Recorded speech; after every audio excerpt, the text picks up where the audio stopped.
Sweet segue. I think I should change the start screen now that we're out of the ice zone, or should I keep it ice? No, because it's classic. Because that's what the campaign is called, the Heart of Ice, and this is like the tone. Even though we're not in the ice zone anymore, but still. Alright, last time on Humblewood, Heart of Ice. After repairing the skimmers and returning to the frost caps, you prepare to travel to the Fernveld to try to catch up with Zaya and Ostry. As you arrive at the foothills of Fernveld, you receive a message from Zaya saying that Fizzar's storm stopped at a mining town called Sambar. Fizzar seems to be looking for something and is angered by the state of the world. In Sambar, you learn the miners located a structure underground. For safety reasons, it was closed off, but soon the workers began to see and hear strange things from the tunnel. The local Stone Singer druids placed a hollow spell ritual on the tunnel, but fear it won't last much longer, and whatever there will escape. Beyond the collapsed tunnel, you find another Fizzar facility. A still active summoning circle suggests Fizzar was here recently, and evidence of has evidence of heavy machinery being dragged to the circle can be seen. As you explore deeper, the walls rumble, and an angered elemental spirit phases through the stone and attacks the party. And soon after, you hear the haunting wails of something deeper below. So we're starting today. Oh yeah, the undead elemental. Yes. It was definitely some kind of earth elemental, but it seemed to be like translucent and like can phase through matter and things like that. And rotting. Definitely seemed like an undead.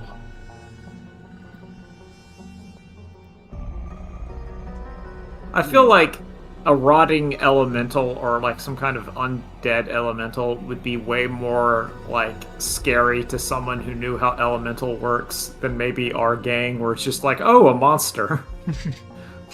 Yeah, definitely when some of the miners saw something like that, they would have been freaked out, catching glimpses of it. But you're in the main, one of the main chambers that you entered from, where the wall was broken through. You explored the upper level where the summoning circle was, and the stairway leads downwards. And where Pac-Man's chasing a pizza. Yep. So he's about to be eaten by Pac-Man. Well, fellows, it's time to go down. Let's go. Nowhere else to go, I suppose. Yeah, I guess so. Let's head on down.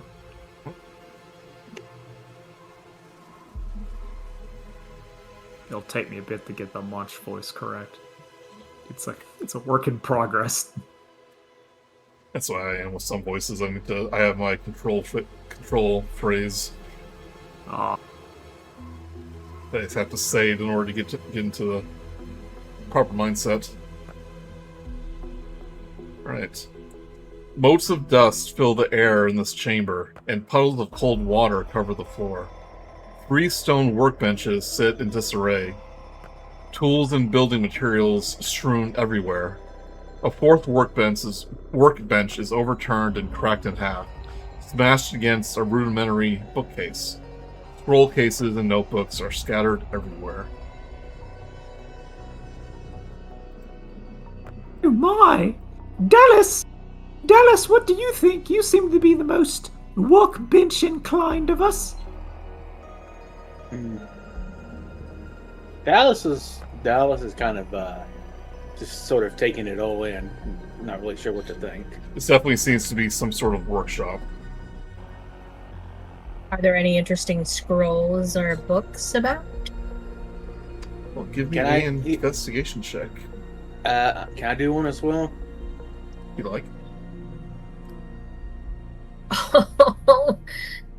There you go. There's probably nothing. I just wasted my 20. Nah, A 20 is never wasted. Better Yeah, than Dallas, mine. you're just in awe of this ancient workshop. Like, what kind of maps could they have been conducting here? Like, strolling here. You notice that this place has mostly been cleared out, and that whatever destruction here was obviously, you can presume, Fizzar looking for something, finding very little of value. But Suri, you do find a loose piece of parchment.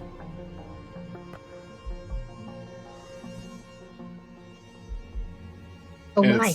it seems to be nothing written on it, but it seems to be a torn piece of journal.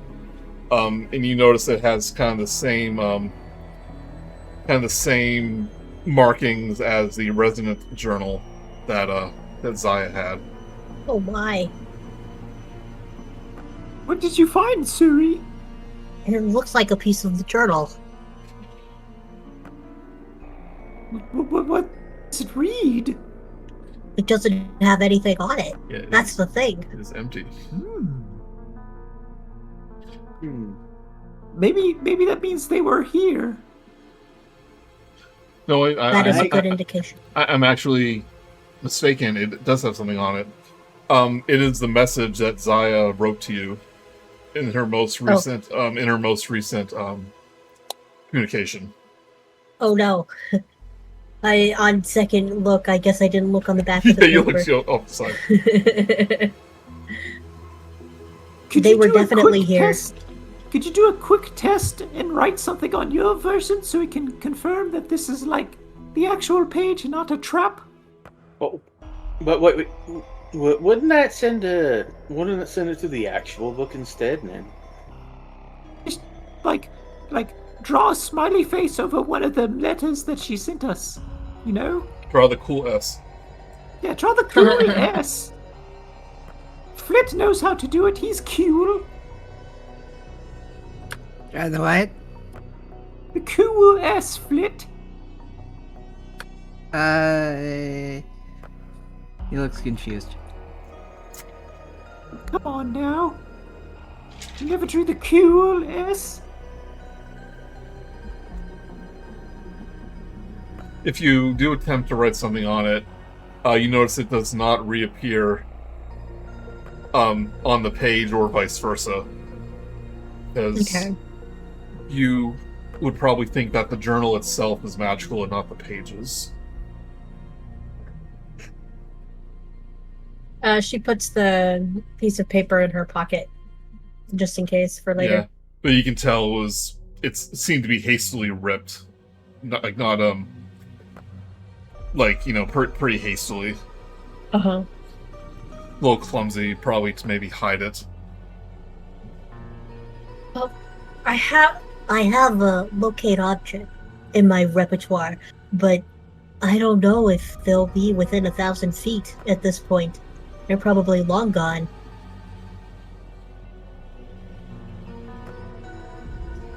What? Maybe that's a good way to, in case we ever catch up with them, and then some kind of labyrinth, we'll have a way to find them easier. You think I should cast it? Well, not now, but I'm just Oh, saying. okay. Yeah.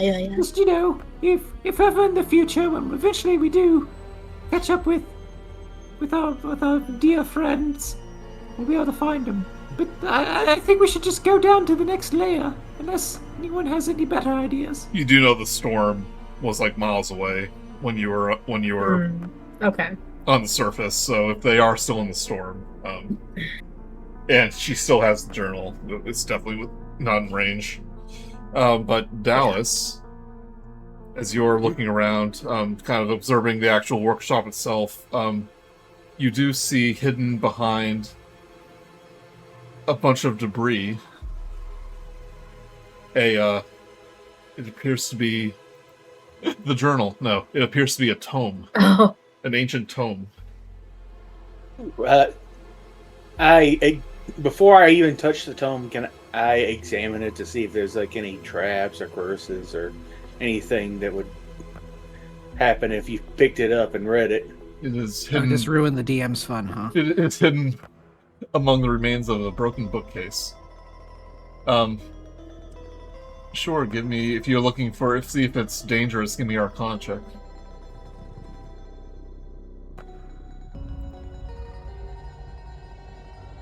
13. 13. It looks mundane. I pick it up and open it up and look and see what's inside.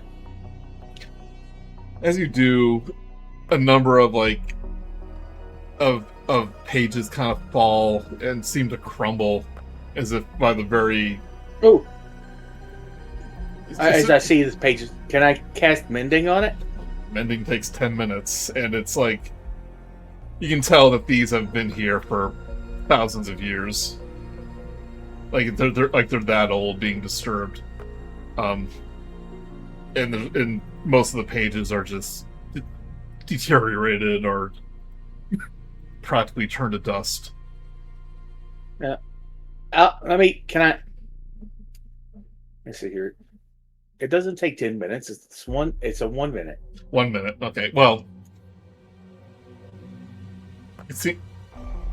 Okay, so what are you trying to do? I'm going to cast Mending on it to see if I can maybe stop the deterioration.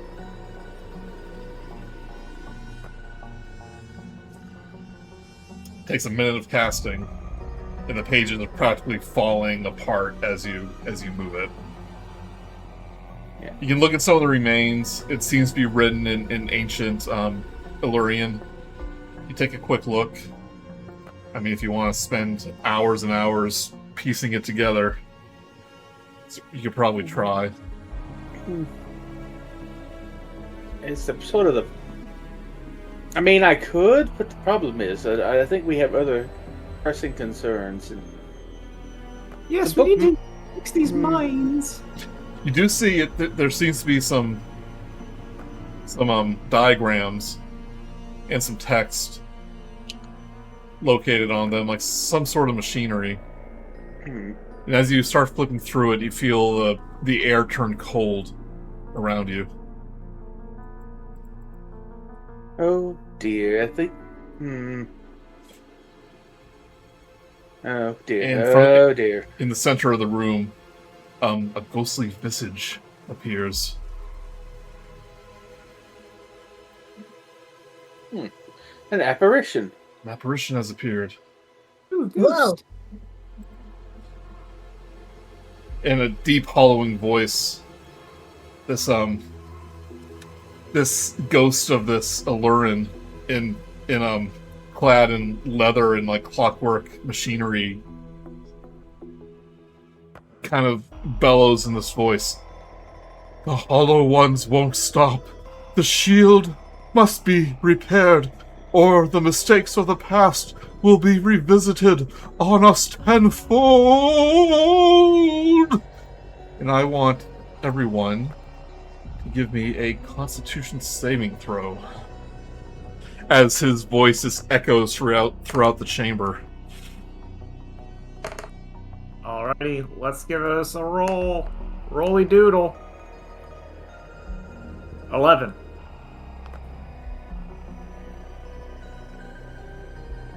And Right, 15. if you rolled a 13 or below,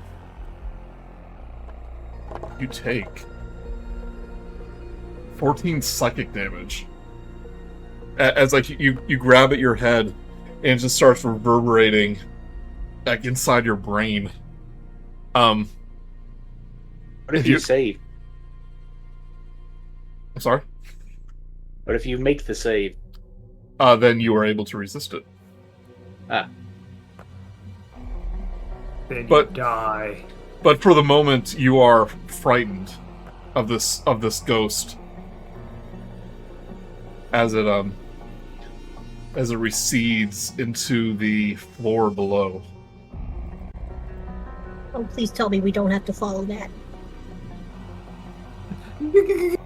Ghost. Zoinks! Jinkies! I'm scared of ghost. It's a reminder of my own mortality. I mean, you know, that's the reminder of your mortality and not, nearly dying a few times? No, I mean, because, the inevitability of turning into a ghost might not be from your fault. It might just happen. You know how it is. Okay. But I think we should go down and face our fears. Well, sounds like a plan.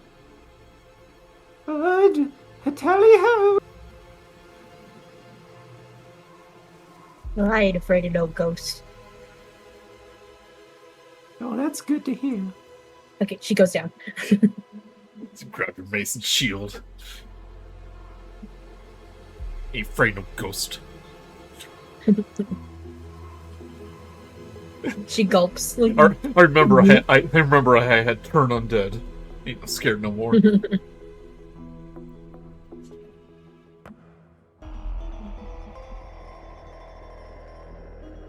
Yeah, that that spell's kind of useless when no one dies. Oh no, turn undead it's kind of like crowd control for undead. Yeah, it gives them like the frightened condition.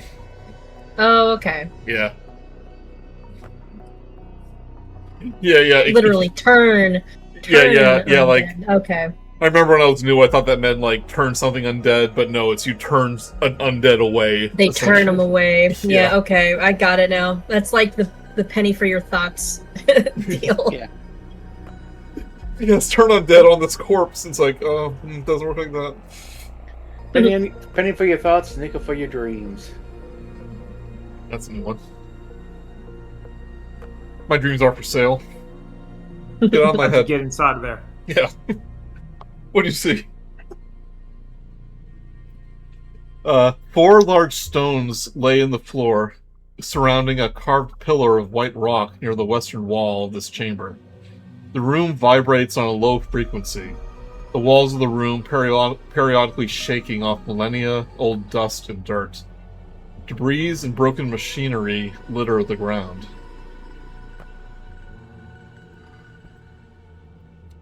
I want to look around. Yeah, who went down there first? I think it was Suri. I think it was me. Yep. As you approach the bottom of the stairs, Suri, the ghost kind of apparates in front of you. Ooh! But its She demeanor covers her ears. Yeah, but his demeanor is much more calm this time.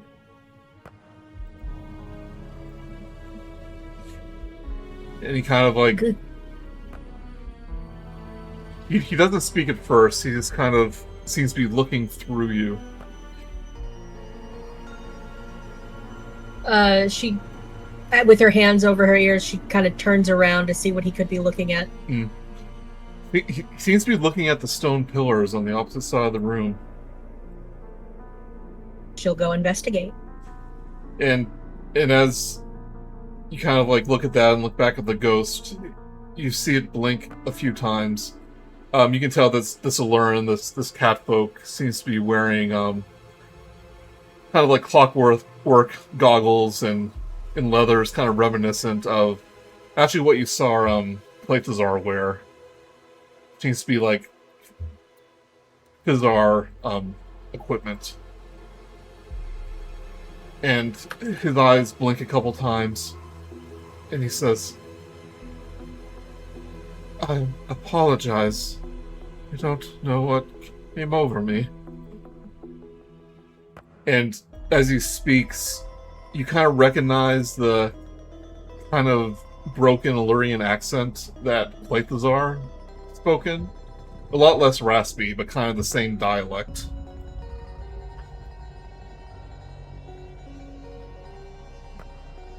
"I fear you were like the others, here to steal the machinery and our work." And as he speaks, he almost seems confused. "I didn't mean to harm you." Her hands come down from her ears. It happens. When you're scared, you kind of lash out. It happens. What? We're not here to steal. We're here to help our friends. Maybe you saw them? Yes. Yes. There were several individuals here. There was two Aluran and an elderly Sita birdfolk. They were looking for something. Do you know what? I don't know. Hmm. I thought I recognized one of them. But no, it couldn't be. He disappeared. She hastily... Sorry. He disappeared so long ago. Or was it not so long ago? It's hard to remember.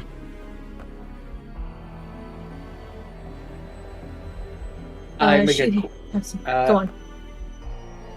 Well, he might have been in some sort of stasis, and someone may or may not have let him out. Not us, mind you, but someone.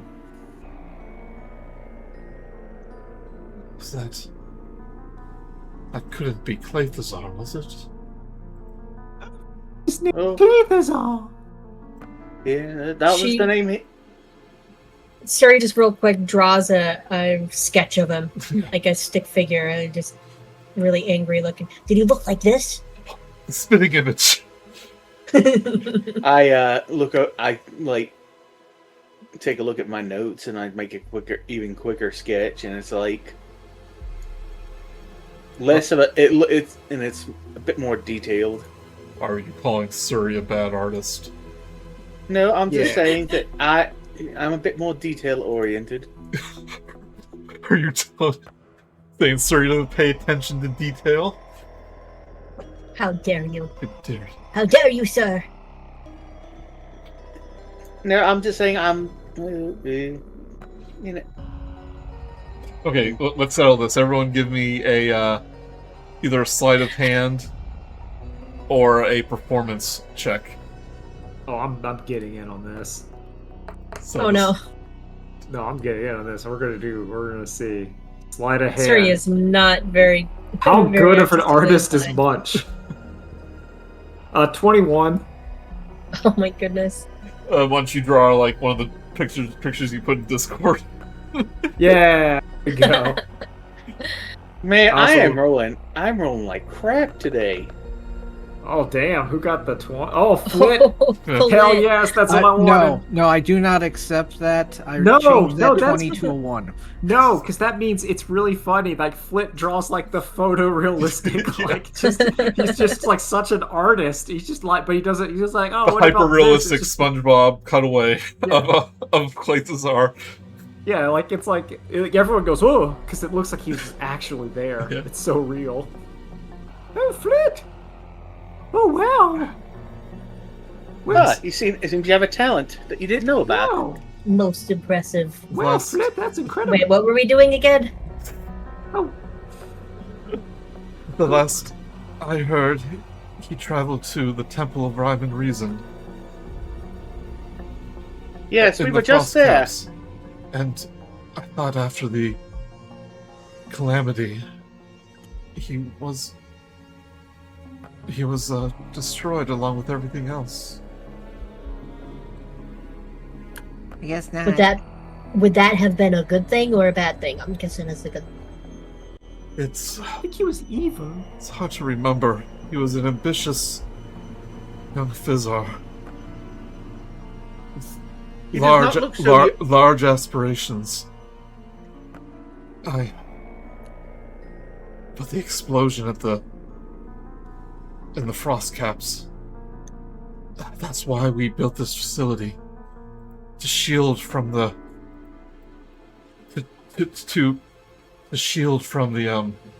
the elemental winds caused by the calamity, by the shattering. I seems to be becoming a little more aware. I helped build I help. I helped build the elemental hearts. I built the shield. Its shield. The shield was destroyed. And his eyes turn towards the pillars.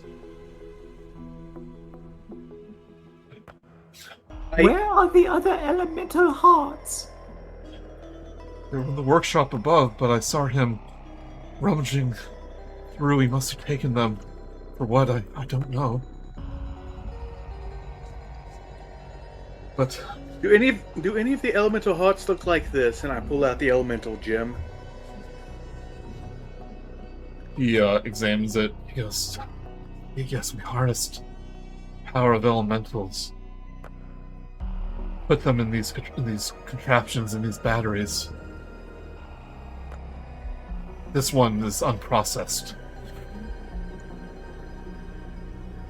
Oh, how would we go about processing it? Extremely complicated procedure. Only Fizzars know how, and they need the proper equipment. But I'm afraid we don't get the shield operational. These elemental spirits that haunt here will escape. Return to the surface. Could we jury rig something with the gem to not completely repair the shield, but hold off its decay? Perhaps. What we did here angered the elementals, angered the rhythm, but it had to be done. And he floats over. He introduces himself as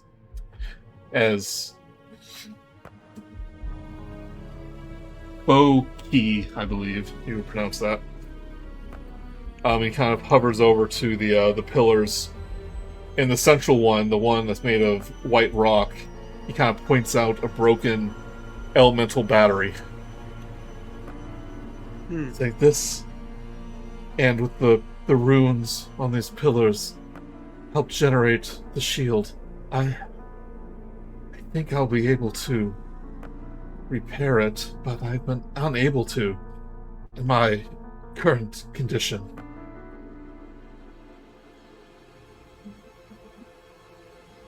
Can I go over and take a look and see what I can do?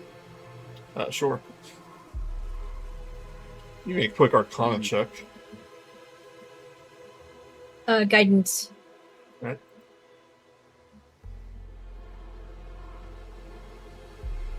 That's a D4. It's D4. Yeah. 23. 3.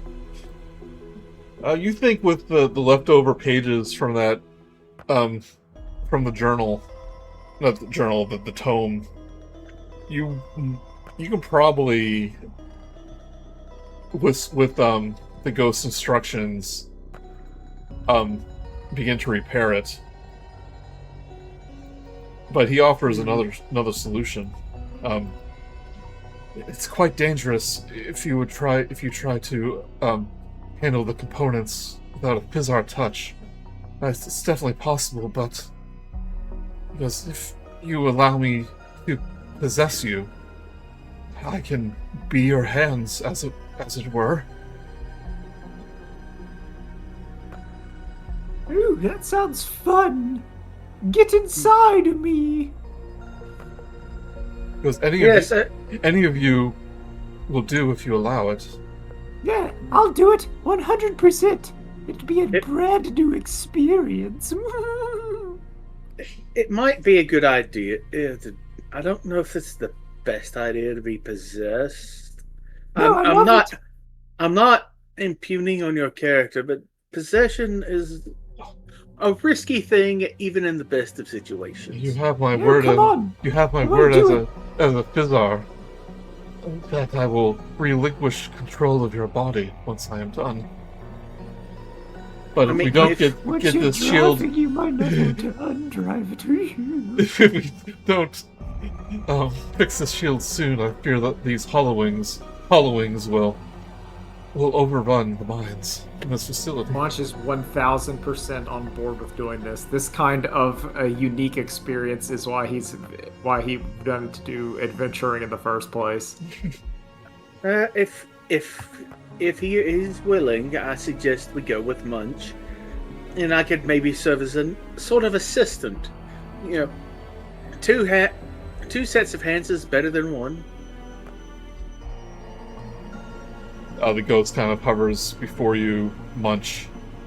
And he goes, if you need time to prepare.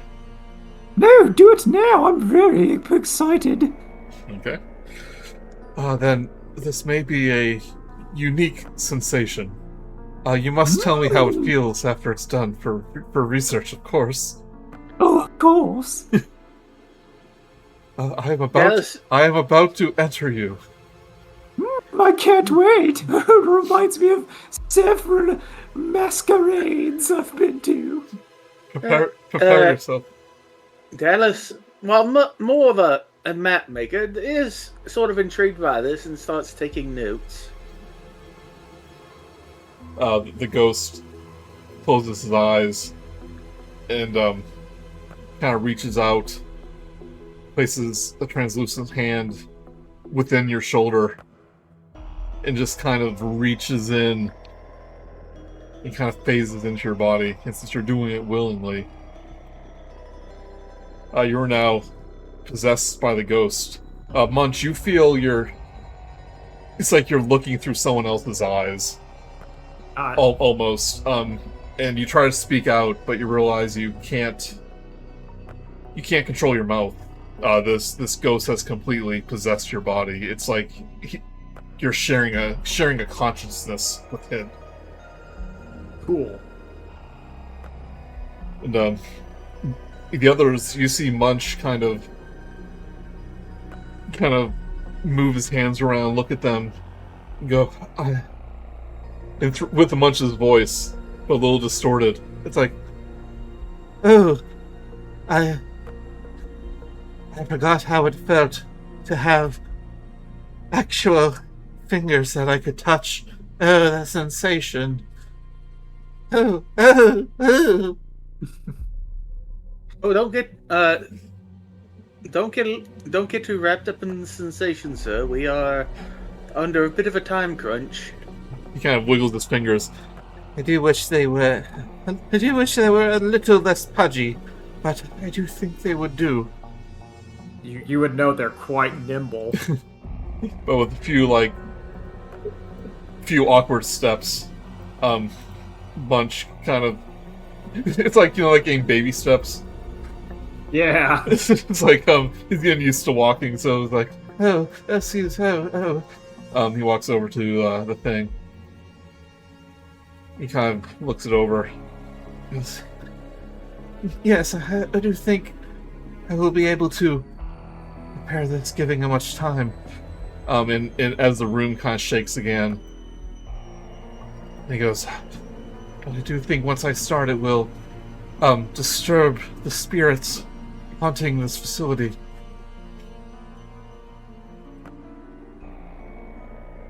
Keep them off me while I perform the operation, the repairs. I'd like to grant him Shield of Faith, I think. okay. And is there anything I can do to help him speed this along, or is it just... Him being an expert Fizzar, he won't require any checks to repair the machinery. And yes. I would think that he would know more about Fizzar technology than you. And Kevin, if you're okay, unless you want to help with with any dangers, you'll have to spend each turn fixing the machinery, essentially. If that's okay with you. Yeah, that's fine. Okay. It's like, well, here goes nothing, And he kind of wiggles his fingers.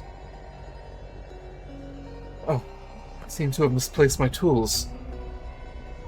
Don't worry, I got them. You can't say anything, Munch. Yeah, I'm saying that mentally. mentally. Isaiah, Did we know that he had him? it's probably in the workshop upstairs, but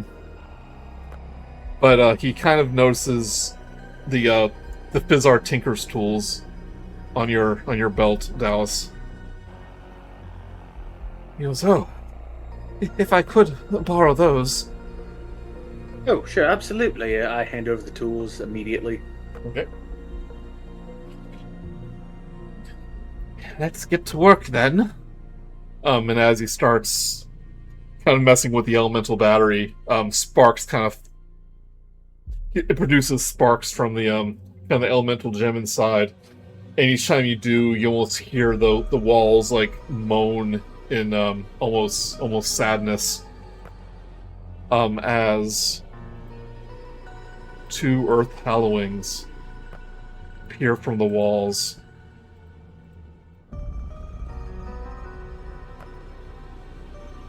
Don't worry, this time Suri remembers she has turn undead. And they seem to be centered. I don't have it. I know that's just something clerics Yeah, yeah. have. Yeah. Yeah, you just have that. That's a raw ability. Oh, that's not in my. Okay. Yeah, that's under That's right. the It's not a spell, but it is under your features. yeah. Might be Let's under do that other then. into actions. Well, yeah, when it's your turn. Well, yeah. They kind of changed the layout. Can you still see your character sheet when you on here?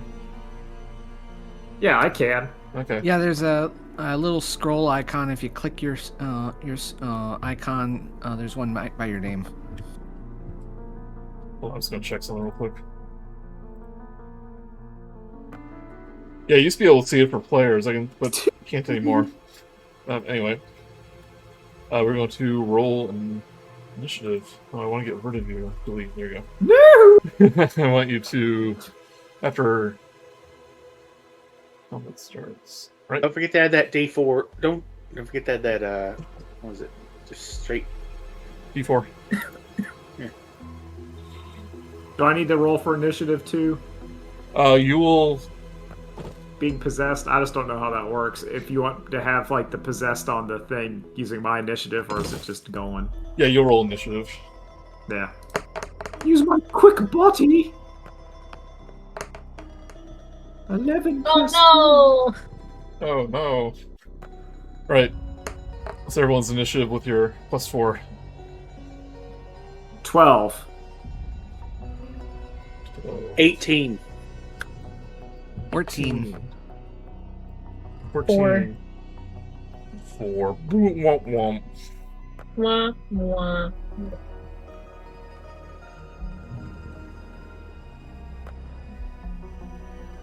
Right, the Hallowings will be at first.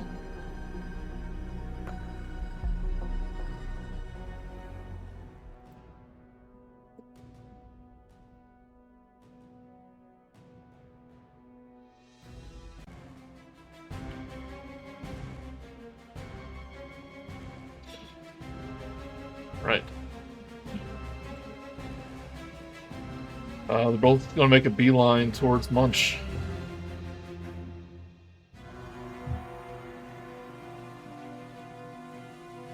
Oh no. I hope you...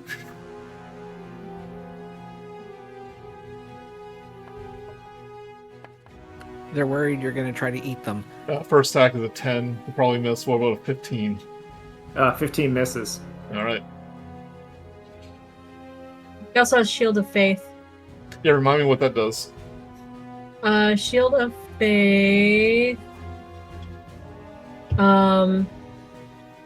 2 AC for duration. Oh, okay. Alright, then that AC's 18. Okay. I imagine that's concentration. Yes. Okay. Hollowing B. Do the same.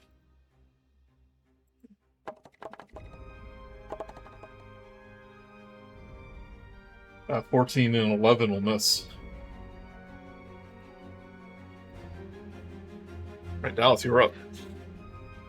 Can I say that Munch's small and jiggly body just confounds them? It's like they're trying to hit Flubber. So, just to kind of answer a question before, Dustin, you can try to do a check yourself to help him, but it's going to be more dangerous if you do because you're not as skilled. Fair. I'm then going to cast. Well, because Munch is within the thing, I'm probably not going to do Fairy Fire. I don't think, but I am going to cast. Let's see here. What would be the? Munch is also at 21 health. Keep that in mind. I asked you if you wanted to do anything. Well, you know. That's for the rest of the party to do. I'm always in character.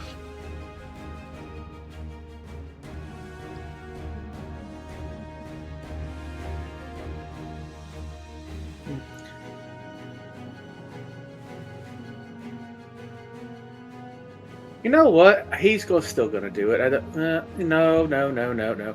He's right. I'm just going to cast Guiding Bolt on B.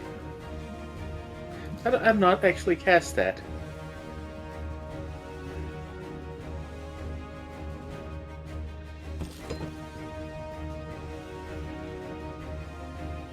$11 will miss, unfortunately. Hold on. Let me see what. Read that. I'm going. Can I spend a luck point? I mean, yeah, that's what he does. So.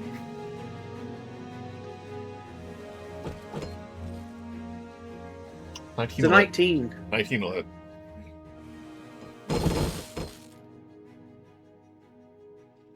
Uh, 11 radiant damage, and the next attack roll made against it has advantage. Right. And it does take 4 extra damage because that was one of my cartographer spells. Okay.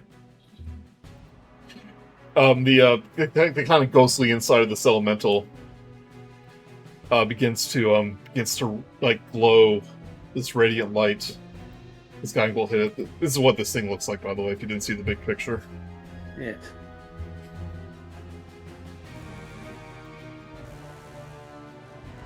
It's like a dirt cloud covered in rocks. Yep. But the inside is like swirling around like a Yeah, like a dust devil or something. Yeah. Right, Flit. Or anything else? Let's see here. I don't think I can. I can't do Healing Word because I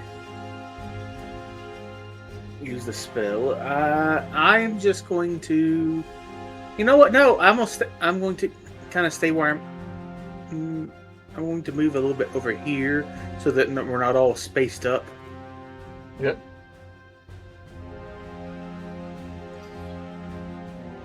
Flit. I am going to focus on A.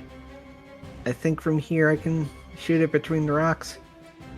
Yeah, more or less. The rocks are tall enough to be full cover. Oh, I mean, there's a space in between. Yeah, it's good enough. Okay. I believe in you, Flit. And to make you happy, I'm gonna use Hunter's Mark. Oh, yeah, abilities. Oh, hell yeah. Remembering class mechanics. Let's go. No, it's just I didn't want to use up the slots kind of thing. And I believe there's a hunter skill where you learn basically the stats of a creature, like its weaknesses. I don't think I have it yet, but yeah. I think you might. Let's see here. Classes. I think you get that pretty early, actually. Hunter. Let's see. Well, there's one where Hunter's lore. Yeah, if I've I can know whether or not it has immunities or like vulnerabilities and stuff. Yep. So once you cast, is there any flavor for your Hunter's Mark?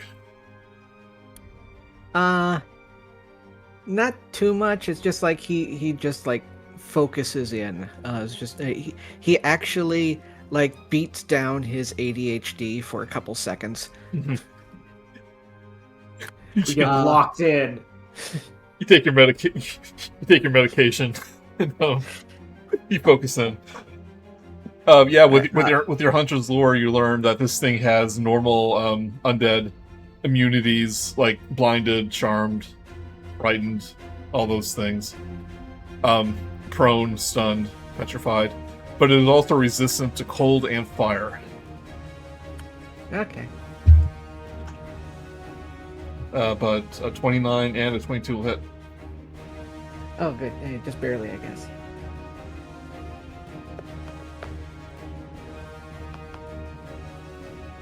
Just rolling all the things.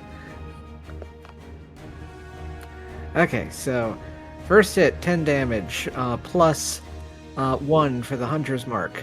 Then 13 damage, and then 8 for the Colossus Slayer. So that is 23, 31, 32. Nice. Alright, wait. Don't worry, I put it in.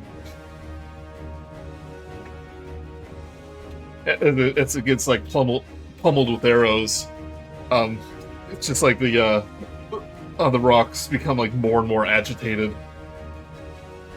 Get away from my friend.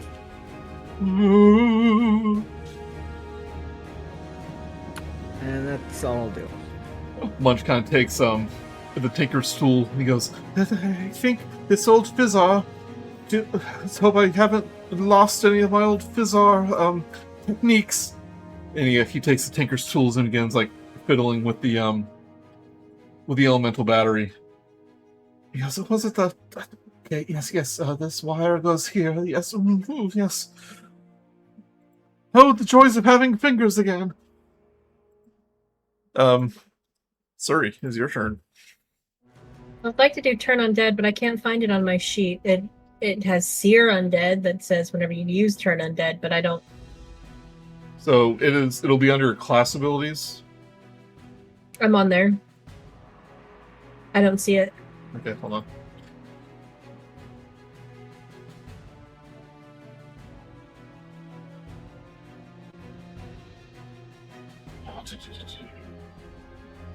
You. Yeah, I don't know why I can't see characters. Oh, wait, now I can. Was there before? Because you're possessing Munch. You can only see Munch. Features and traits. So it's part of your channel divinity. Oh, okay. Life domain, It just doesn't life. explain what it is. Oh, okay. Jeez.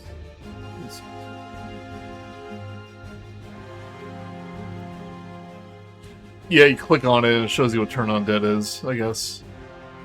Okay, my bad. I'm sorry. Yeah, it's fine. I didn't see it either. Turn Undead.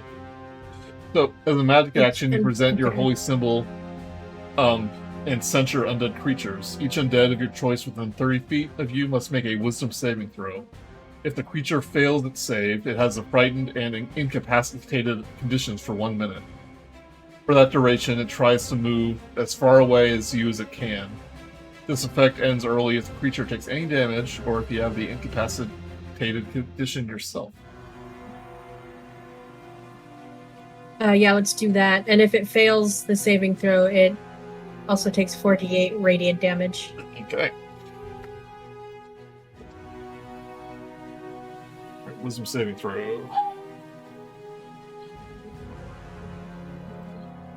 First one rolls a natural 20. Oh. Yeah. Second one rolls rolls an 8, so it fails.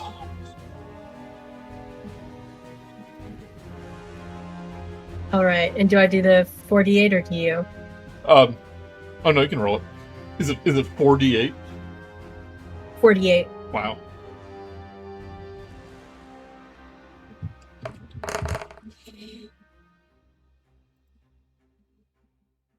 Alright, the one Flit hit takes 15 radiant damage and has the frightened condition.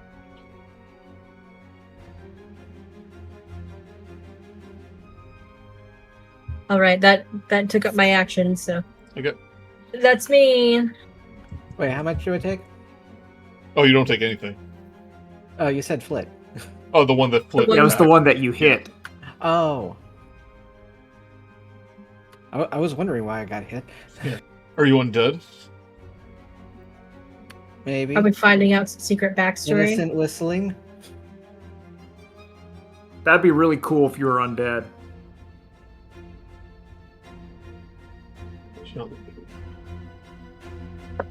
Says she's incapacitated, which I think it can't take actions. Wish Mark was here. He always has these conditions memorized. That's because he's a nerd. Yeah. Friggin' nerd. Which condition? Incapacitated. Can't take. Yeah, you basically can't take actions. They can only move.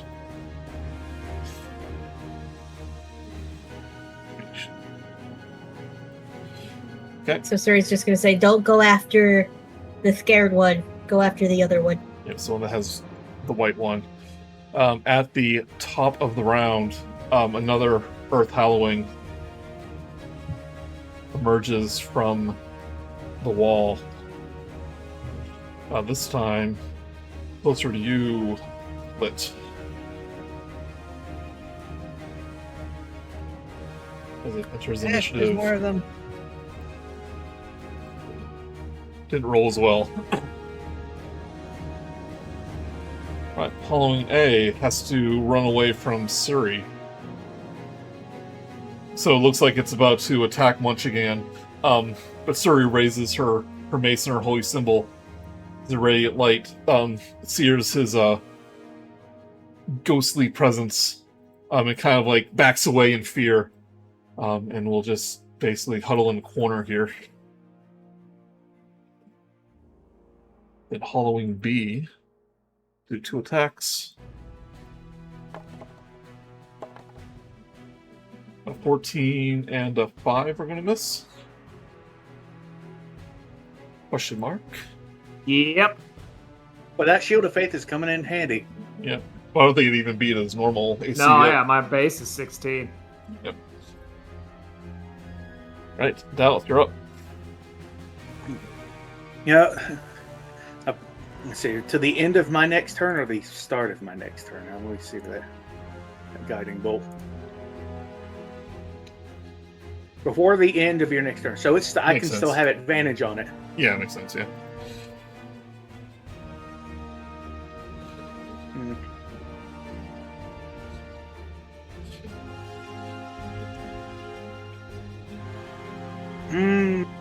As much as I hate to...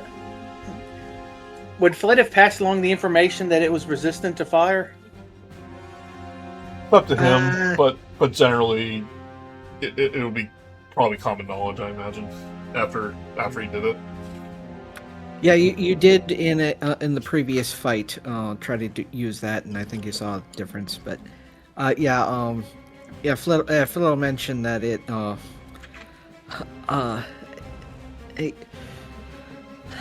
don't try using fire on them. You know, that limits my choices, so I guess I'm just going to hit it with another guiding bolt. Hopefully I get advantage this time. Yeah, very hefty I'm dice. drawing a very good picture. Oh, and... Oh. Is that natural one? Does the mimic? What? Natural one to the mimic. But with advantage, luckily a 14 hits. Alright. Ooh. 17 radiant plus 4 more. So 21 radiant damage. 21 radiant damage. Right, and since eyes are glowing more, it's looking bloody. Meaning that's at half health. Alright, I'm just gonna keep where I'm at. There's no need to move for the moment. So that's my turn. Alright, Flip. Oh, sorry. Now A is out of range. Actually, no. I'm going to. I think you can use a bonus action to move it, or If it dies. only if it dies. Yeah, I Okay. think so. But it's more of just like I've lost line of sight of it. I know where it is. It's just I can't shoot at it. Yeah, and I don't really want to be standing next to this new one, so I'm gonna go over and hang out with Dallas. And oh, here's a new one to shoot at. Roll with advantage. Yep.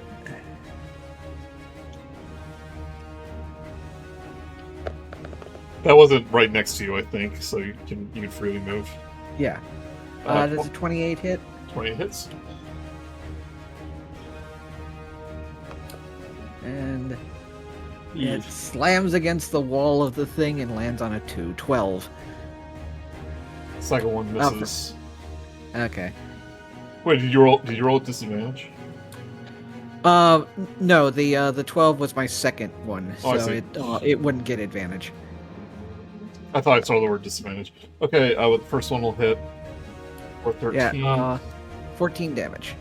And what about... Okay, 1. Yeah, it's looking hurt, but it's pretty sturdy. How much longer do you need? Oh, just a few more moments.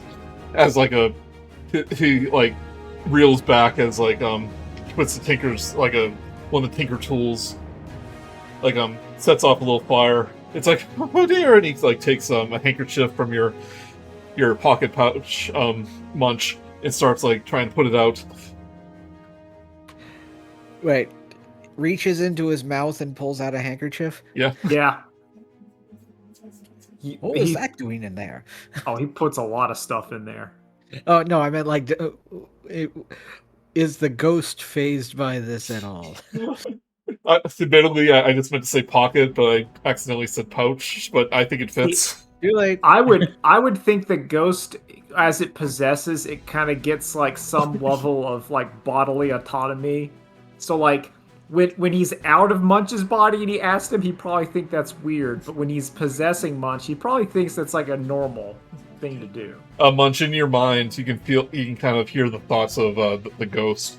It's just going like a mile a minute, like all these equations, and like you see like imprints of diagrams in your mind as he works away.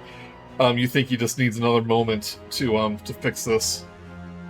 All right. Munch is clapping in his own mental headspace zone. His mind palace. Of course, Munch's mind palace is like a buffet, so he's just eating. Yeah. Time to eat my thoughts. Remember that banquet I had before I left. All right. This Hearth Hallowing. Attack the first thing it sees, which is you, Suri. Multi-attack. Let's see here. Roll. That 19's going to hit. Yeah, it absolutely hits.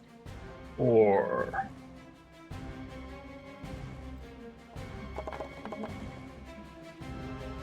17 bludgeoning damage.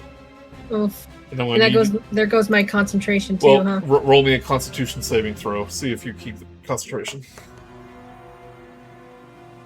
Yeah, you're good. It kind of hits like the hard side of your shell, like boom.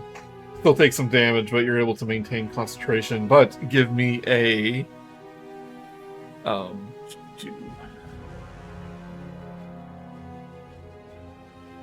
Oh, you were automatically knocked prone, so you're kind of knocked over, like on your back. You're like trying to get back up with your little T-Rex hands. I'm like rolling on my back. Yeah. It's going to do another attack at advantage. But 11's going to miss. Yes. Right, sorry, your turn. All right. Everybody's kind of hurt, right?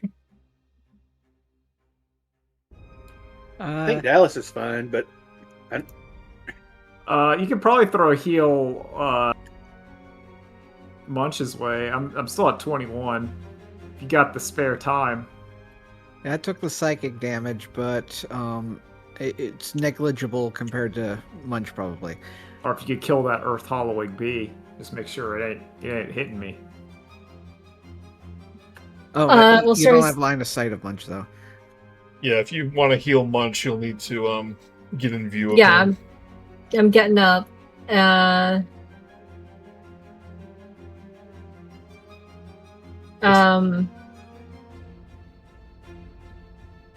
Shoot, so like right there? If you do that, though, you'll get attack of opportunity. Oh, yeah. from- You will, yeah. Okay, well then, Might be worth the risk, you know? yeah. Gosh golly. Such language. You kiss your mother with that mouth. Well, I don't know my mother. Backstory.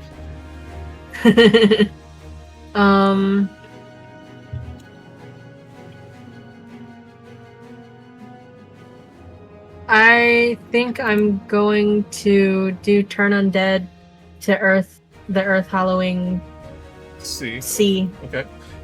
Remember, that does take a channel divinity. I think you have 2 of Yeah, them at this level. I'm clicking them. Okay. Don't be too scared of attack of opportunities, because it doesn't guarantee they're going to hit.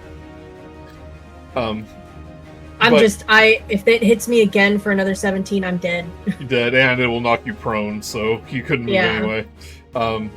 I guess that's true. Okay, it's going to be a wisdom saving throw. Wisdom, yeah. 7 and 8 will miss. Well, we'll fail. All right, roll me a searing. The searing whatever. Take 16. And the other one's immune to it since it succeeded the first time. Yeah. All right. Next round. Guess what? Another one joins the battle. Another one joins the battle. Hell yeah, I knew it. Another one joins, and another one joins. Well, it rolled good. 21, 22. Attack the first thing it sees. Just Dallas.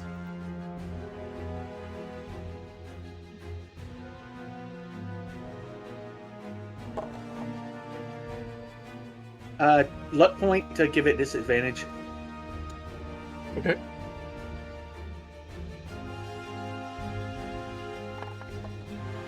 That's still gonna hit.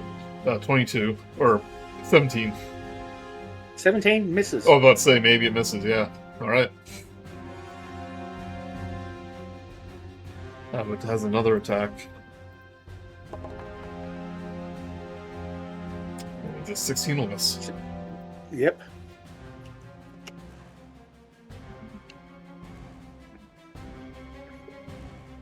Like it tries to hit me, but I like turn to ink. It just sort of. What? That's weird. Too weird for my game. Take it back. Right. Hollowing B. It's gonna attack Munch. Oh, it's almost 17. 7 will miss. Yeah. I like this new dice so everyone can see. Oh no, 21. 21 will hit. I think. Yeah. Yeah, it hits. Right. You take 9 bludgeoning damage, and you're kind of knocked over. And just when you think he's about to make like the final adjustment to like I think I got it, everyone. The earth hollowing knocks him down, and his tool slips from his finger. Oh no! From his fingers. You're knocked prone. Yeah. Right, Dallas.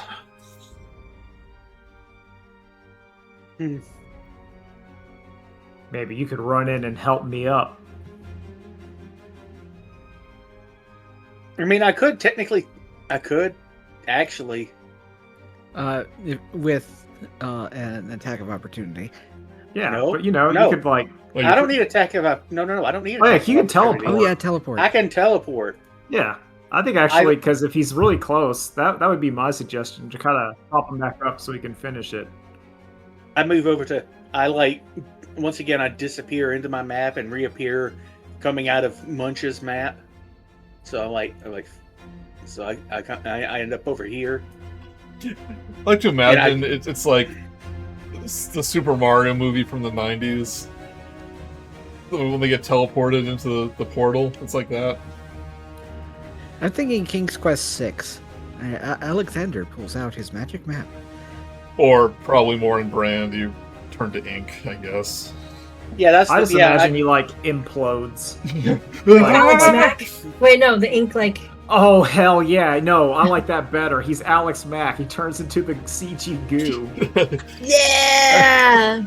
You turned a very obvious. You're the silver things from the Capri Sun Yeah, commercials. but like ink version. You turn into very obvious early 90s CG. No, that's yes, 100. Yeah, that's it. And then I float into the map and then come out of Munch's map and I bend over to pick him up. Like, imagine when you look at the map, like a little, it's like a little chibi Dallas is like walking over to the other map. It kind of appears out, yeah. All right, they teleport next to Munch. You want to help him? How it doesn't use like half my movement to pick him up? It's basically an interact with objects action. Yeah. So I pick Munch back up and I hand him the tools. I'm like, get back to work, old man. And then I still have an action, don't I? Yep. Okay. I turn back around and then I hit the. He knows it's going to be resistant, but it's better. But he can't keep spending spell slots like that, so he just uses Firebolt on it. Which one are you hitting? B. It is behind one of the pillars. What if I appeared on this side of Dallas? Yeah, it's good. On this side of Munch. Yep. He's still covered. I mean, you see the map, so you have line of sight. It's good. Yeah, I appear on that side of Munch, and then I'll just hit him with Firebolt. 20. 20 will hit.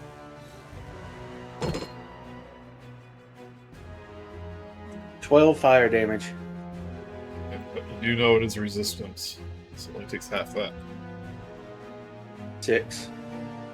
Yeah, well, it is what it is.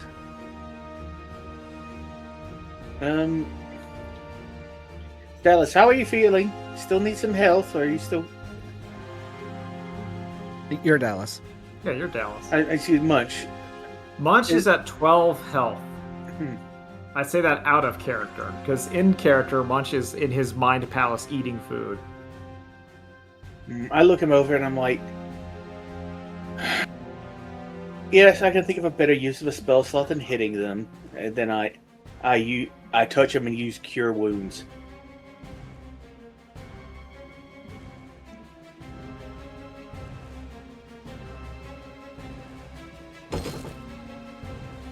And he's got 14 HP back. Hell yes. Love it. Now Munch has 26 health. And that's my turn. How does the possessed spirit react to being healed? I was about Does he love it? I was actually seeing if there was a mechanic about a possessed creature getting healed. Yeah, they're not like Final Fantasy on where potions and stuff hurt them. No, I just imagine it's like the sensation. You can still heal a zombie. Yeah, it's like a tingling sensation. Like, to me, it'd be like the sensation of, like, you're being dead, and now you're getting pain, and that's like, ooh, because you've never been hurt in, like, 1,000 years, so you're like, ooh, that's a fun experience. And then you got healed, and it's like, ooh. Alright, Flit, you're up. I'm going to try to get rid of the mean hollow thing that keeps punching my friend. B. 22 and 28. Yeah, both those hit.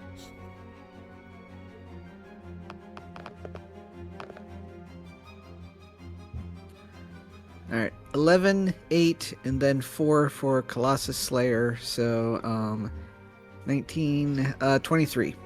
Right, Howling Bee kind of withers away into the earth. But it does have undead fortitude. No.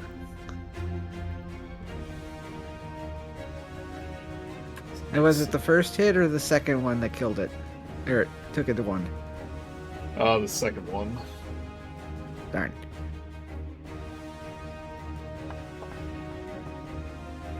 It's gonna fail though. So this hollowing disappears into the earth. Okay. I'm going to run over here and get in the way to defend Munch from if D comes closer. Yep. Munch, your hands, once Dallas hands you back the Tinker's tools, you're just working at light speed, just like fixing this elemental battery as more hollowings begin to emerge from the walls. Like sweat is coming from your brow, like you're clenching your teeth. Flit is firing off arrows to ward off the hollowing. Suri is using her holy magic to kind of fend off everyone. Dallas is looking at his map, like giving orders from above.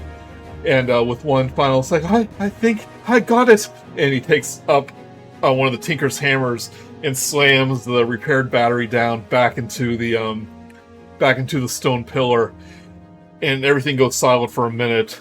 And then this like elemental and electric energy just emanates from the stone as the shield is reactivated, and the entire room just kind of begins vibrating and humming all around you, and the hollowings become more and more disturbed until they just have like howling and almost pain as they burrow back into the earth.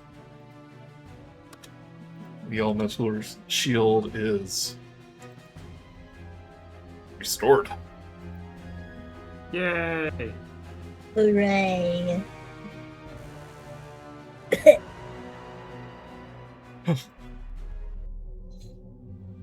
Well, good job, Munch. And Munch, you kind of feel yourself collapse onto the stone floor. And boom, booms.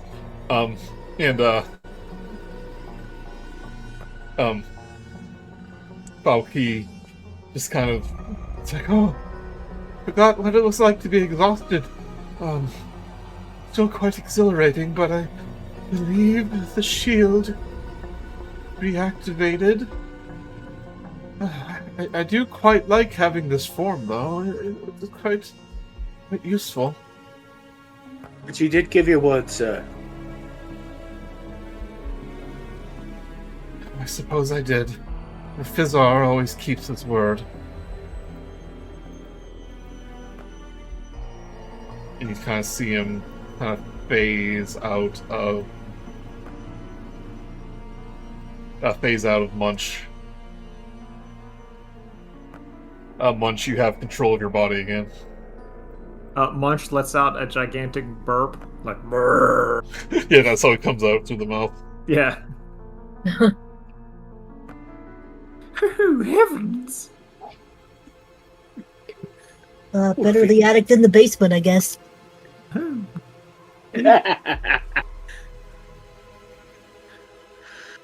But Falke kind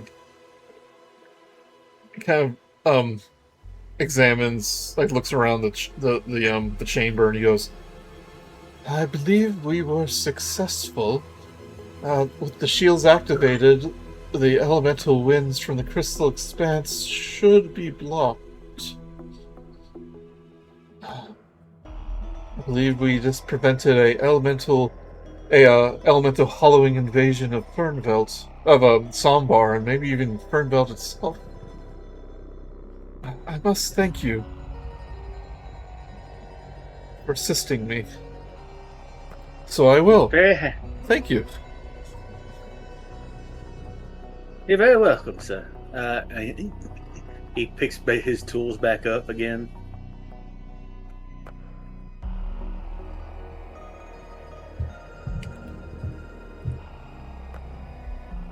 What now? Do we? Huh. Well, we should tell the miners that the situation is good for now. But maybe our dear new friend Falcon, maybe you can tell us if you have any location of where Kyle might be going next. Or Clay, excuse me, where Clay might be going next. I'm afraid I just don't know. Well, if you were trying to bring about the ruination, or, perhaps completion of your grand evil plan as a tinkerer lich wizard, where perhaps would you go next to gather materials for your device? He kind of ponders for a moment. Yes. I would go to the Temple of Rhyme and Reason in the Crystal Expanse. Okay, what if you went there? What about in reverse? I'm afraid I just don't know. I don't even know how long I've been dead for. Once I completed the shield, the feedback of the magic, he just poof, away I went. You better take note of that, Dallas. We don't want you going poof. I don't think I'm going to go poof. Kind of answer your own question though, Munch. You do know the storm is heading south, kind of in the direction of the Tangle Wilds. So you might want to follow it. That sounds like a good idea. I'm gonna check the book, just as Suri does periodically. Mm-hmm. The journal. Would you have written anything in there? I believe before I wrote, "Can you give us any more details?" or something along those lines. I'll write in there now again though. We didn't find you in the mines. Where to now? Mm-hmm. And unfortunately, you don't expect an answer right away because it seems to be dangerous to do so. But you think following the storm might be a good idea. But where to go to as good next? idea as anything. But the ghost goes, I must thank you for helping me reactivate the shield. And he reaches into a pocket and takes out what looks like a coin, what looks like an Lurian paw print on it. And he hands it to one of you. Actually, he'll hand it to Munch since he possessed you. I was gonna say Munch is probably. I wasn't gonna insist, but Oh, I insist. This is a token of good deeds. Should be a homebrew item. He goes, it's a sort of good luck charm that I imbued with part of myself when I was still alive. I believe you can use it. You can use it to summon. You can use it to summon me, and I can aid you in any way I can. It's only an echo, but could prove useful. So essentially, you can summon the ghost of a Falke. Once. Oh, that's cool. Once before it disappears. We'll have to save that for later. Or whenever it's funny.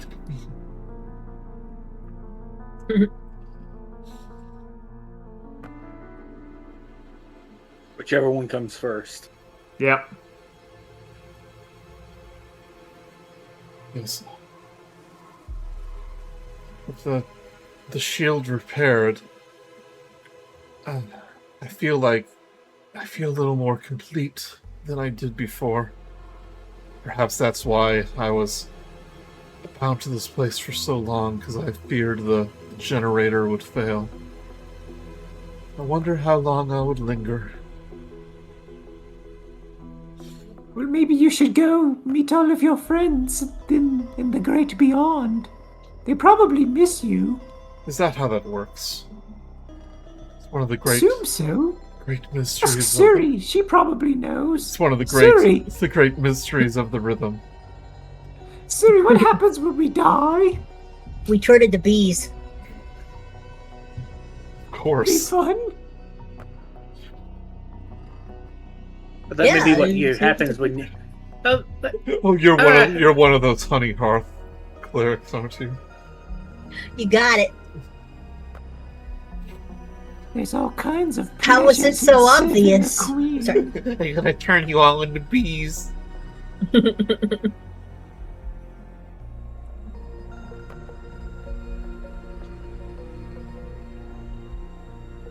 But But yeah, we should probably exeunt. I must thank you again, and remember, if you're ever in need of my assistance, just use the token of good deeds, and I shall aid you however I can. Well, good luck to you. But I feel myself growing tired. I fear I might become a bee at any moment.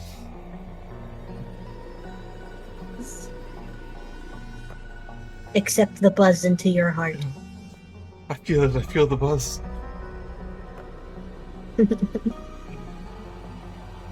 But you'll see him kind of fade away. And go. And I'm sorry for whatever damage the Fizzars caused.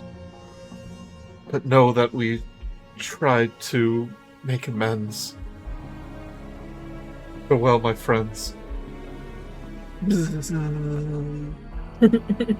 Told you. It's very nice to meet you. There's a koala. The ghost disappears.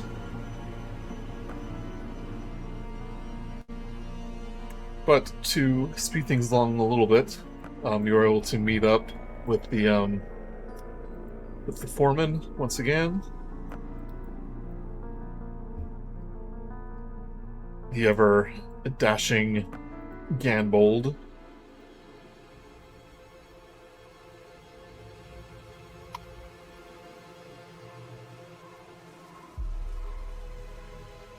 And now that he knows that that the elemental ghosts are now free of the tunnels, he very quickly gets the miners to work to kind of seal up the entrance to the facility. And he goes, that might... I think we need to find a safer tunnel. But thanks to you, we'll be able to resume work and we can give the Stone Singers a rest. Please, take note of the tunnel and the facility for later study. I'm sure there's some enterprising scholar who will come along and want to look at that. He goes, I'm sure some of the researchers from the capital will be very interested in that. But you'll probably also let him know that it might be good for it to remain undisturbed because of the shield. Shield? Yeah. Yes. Garganbar, the capital, I believe is called.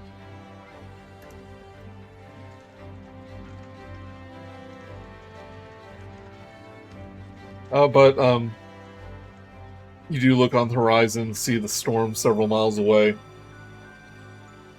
So you know the direction that Fizzar is heading. But if you wish to rest up first, that is up to you. I think so. A long rest or a short rest? That is up to you. What do you Oh, think, boy. fellows? I'm pretty hurt. Yeah, let's. I'm pretty Yeah, hurt.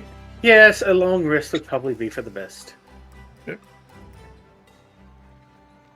You know, the Fernveld takes, when they're on one of the Gargath caravans, and not on foot, it can take nearly a week to traverse. And the storm doesn't seem to be particularly fast, so you think it won't get away from you. Oh, we can rest on a caravan. Yeah. Right, I'm clicking the button. Y'all take a long rest. I already did it. I Done. already did it, yep. And we can take a little break. Perfect. I need to refill my water. Yeah, I need a Yeah, straight stretch. stay hydrated. Absolutely. Be right back. Stay hydrated, everyone. It's important. Hydrate or dihydrate. Anyway, I'll be back.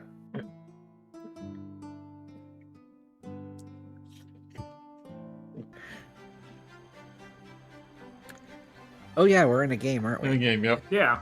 I was like, I'm not saying anything because that's going to derail people even further. You are able to. Which one is it? Yeah, the Runestone Inn. That's where the Min. It's the inn that Min operates.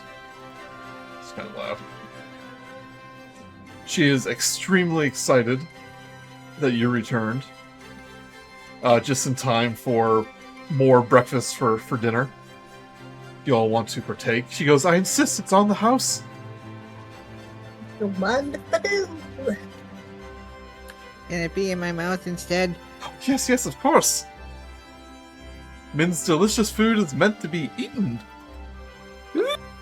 I love delicious food.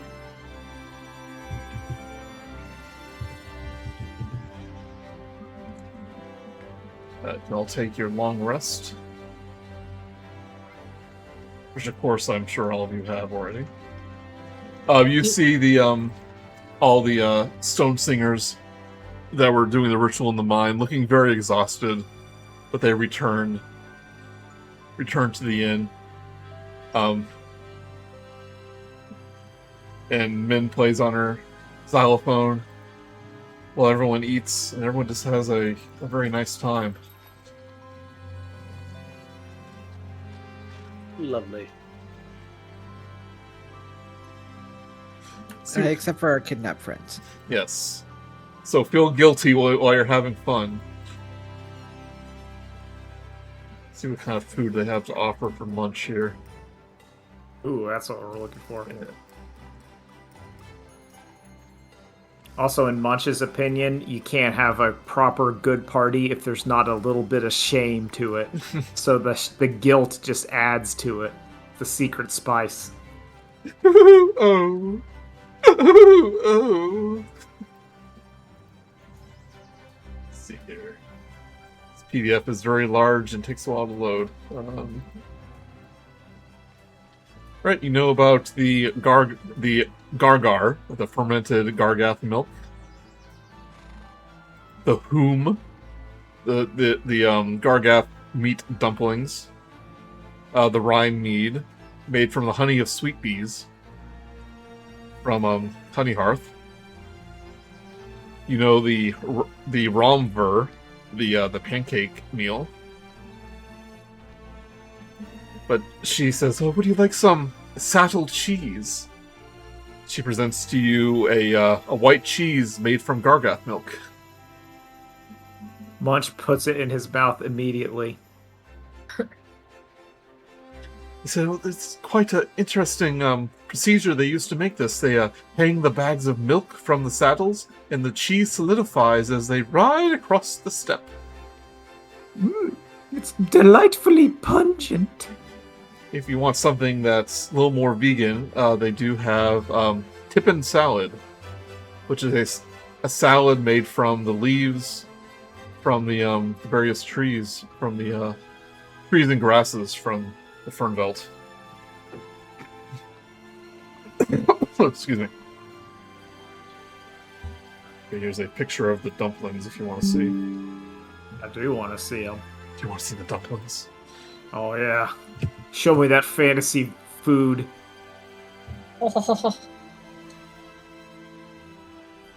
Ooh, that looks delicious. The beautiful bean footage. Yeah, roll that beautiful bean footage. Oh, look at those dumplings. Oh, they even got like the little bits of pesto on them. You just, oh, the little, oh. Can the people who are like listening to the podcast, not listening to the podcast, but like watching on YouTube, see this? No. Or is it just us that No, are they don't. Just blessed? for us. This is one for us listeners. Too late. I pasted it on the browser. Oh. Yeah, just if you're listening, just imagine that we're looking at some Studio Ghibli looking food. Oh yeah. Yeah. It's like when she prepares it, it's like each frame is just lovingly rendered and sizzling with like all the little bubbles. It's like, ooh. Oh my god, they're animated. We are animating the foods on the ones, aren't we? Yeah, we are. That's how you know it's Listen, good. like everyone knows that if you're doing a fantasy whatever, you have to have like almost to an erotic degree of dedication to your both food, either in description form or animated form. We all know this. We've seen it. We've read it. That's why Delicious in Dungeon is so good. It's like, Yeah. first No, you take the dumplings, wrap it up in a blah blah blah. Like, yes, And tell that's me how how- to take, like, show me how to make these dumplings. The Redwall books are like at least 25% descriptions of cake. Like that's what those books are. They're great.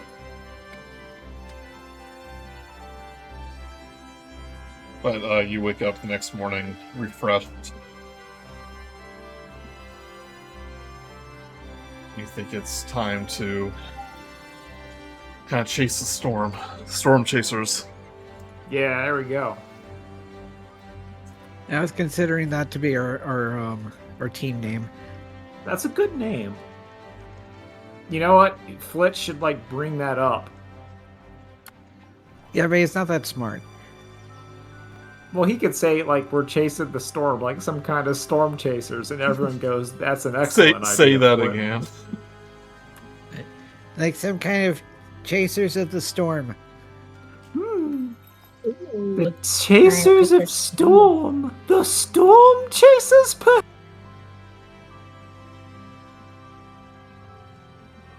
I like the sound of that. Let's have a vote. Is that going to be our new name, the Storm Chasers? I vote yes. That I vote sounds yes. awesome. Alice and Flit, what do you think? Storm chasers. I think it'll do. Yes. That's 3. It is a name. Oh, that counts. Unanimous. Mind you, Flit has agreed to every name that has been suggested so far. Oh, that doesn't matter. That's still unanimous. Yeah.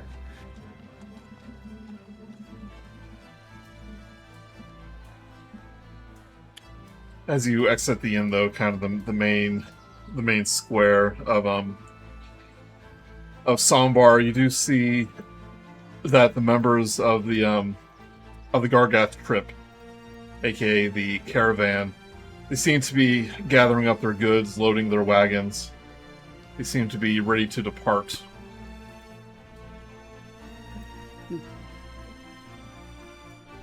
And this individual, We better hurry. this individual approaches you.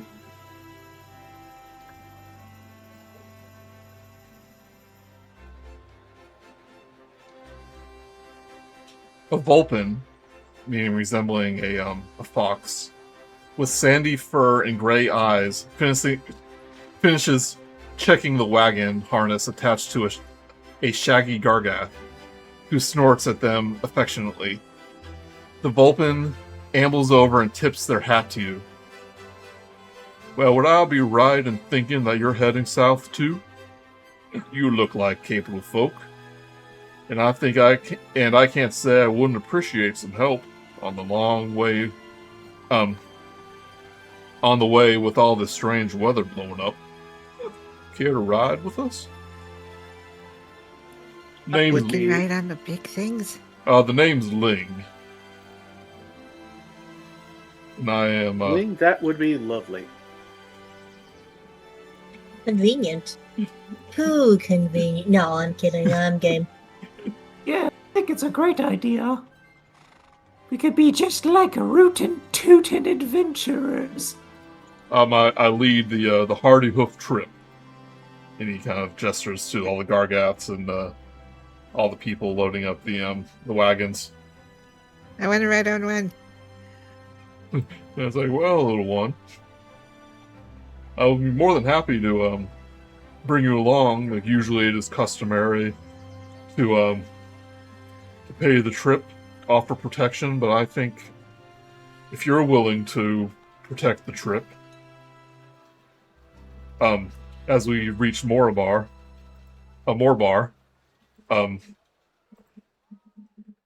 well, I think that'll be payment enough. Offer you a free trip. It's the safest way to, I dare say it's the safest way to travel across the Gargan Steppe. Okay, I agree. And immediately runs off to go look at the Gargas. He goes, I can take you as far as Morbar to the south. Which you would know I think is that would be great. which you would know is kind of on the far end of the steppe, like close to not close to the border, but pretty close to the border.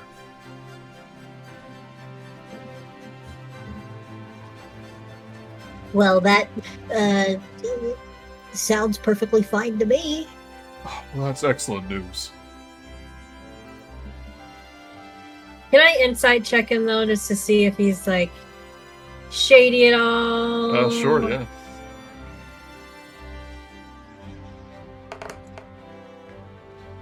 Oh, he's great. What do you roll? 11? I mean, look how he's tipping his hat. Yeah, Exactly. he's Oh, meowing. this is a trustworthy bloke. Yep. Buckaroo. He's the rootinest tootinest.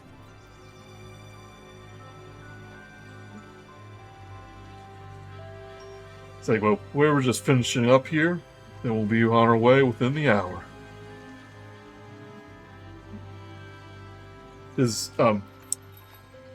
Since you are a guest, you can ride on one of the wagons, but usually they're reserved for the elderly or the young ones. But most of the trip rides on Gargaths. If you Flit is already trying to climb up one. give me an animal handling check.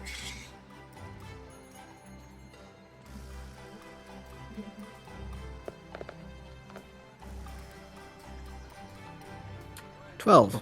You find like one of the smaller ones, maybe like an adolescent. Has a saddle, so you know that it's kind of designed for riding. You're able to get up them there pretty well. Come on, Suri. They're so big. Oh, But you see Ling kind of go over to kind of the one at the head of the pack, and he goes, "Well, this one here though, this is Mimo. Been with me ever since I was a kid. She's the matriarch of the herd." gosh, what a mighty beast.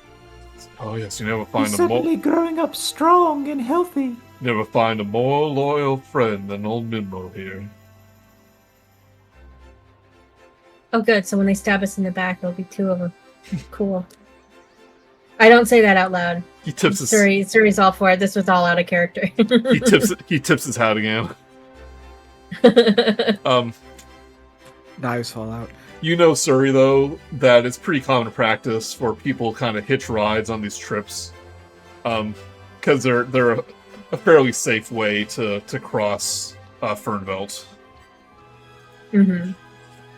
Most of them, like you said, kind of offer a fee, but he's like so concerned about the weird weather along their path that he's just offering you for free, essentially.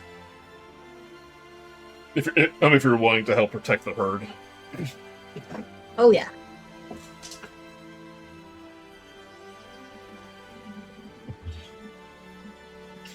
But over the course of an hour, the rest of the members of the trip kind of load up all their trade goods if you wish to help them out. They will be grateful. Oh, I think I would not be able to lift too awful much. I would probably end poorly. I can help. Map out where we're going, at the very least. I offer my services as a cartographer, help them double check their route. Yeah, we pull up the map here.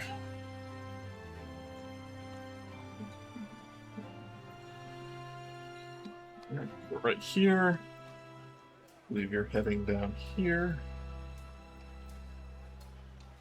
Check my sideways map. PDF. Which they gave us ones that were marked.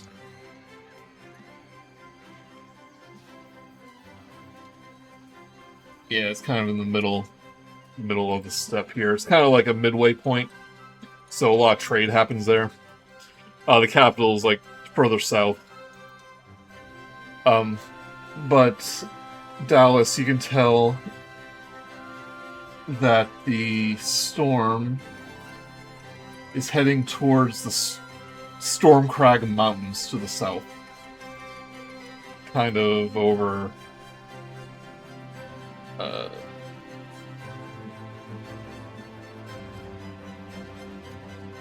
over here.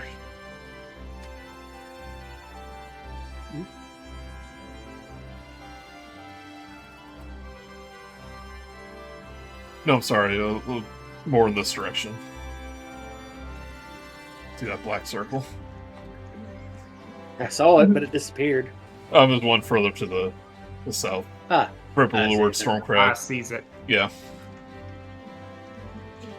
But, Ah, yes. he kind of looks at that storm and he goes, "Oh, that storm seems to be right in our path, though. Hope it doesn't lead to any inconveniences. It's a bit unnatural, that one." Oh, you're telling me there's a lot that's going on there. Saying all my days in this trip traveling the Gargath Steppe, I've never seen anything like that, and it's certainly out of season. I suspect it is quite unnatural. If only I knew the mysteries that was within that storm. No, nice.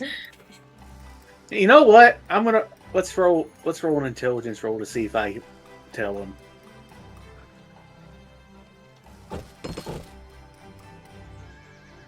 So you see, there's this undead snow ice-based lich of a ancient artificer. I just go into the whole spiel.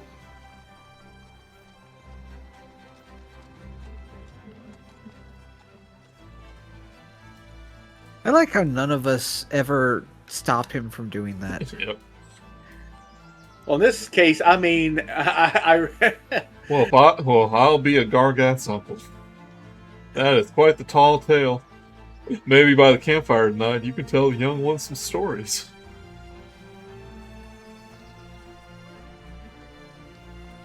He is a kidder.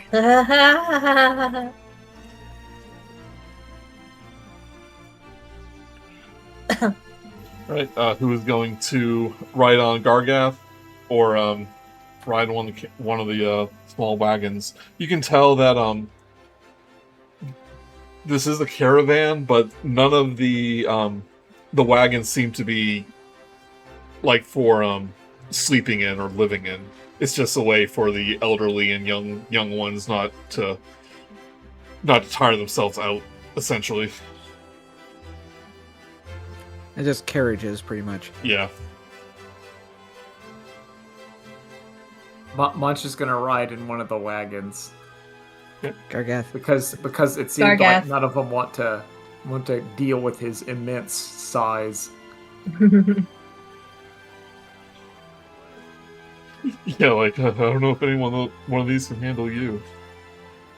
But I'm going to show you one of my favorite pieces of art.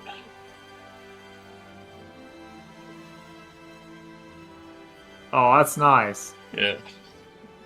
Oh, cool. Yeah, so most of the carriages are like what you see here, for like transporting goods in a rider.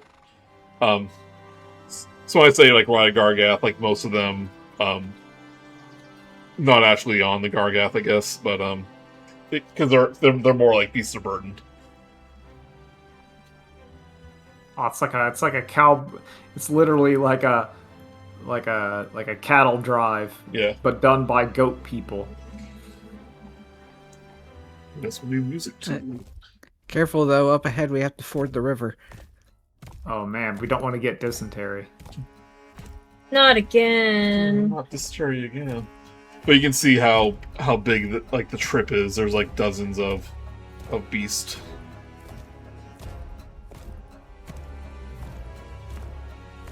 But you would know the Gargath is not only used to transport the goods. It's basically like a all-purpose animal too. Its meat, its milk, its fur, its hide are all valuable commodities all over the Fernveld. But they always make sure to use all of the beasts, and none of it goes to waste.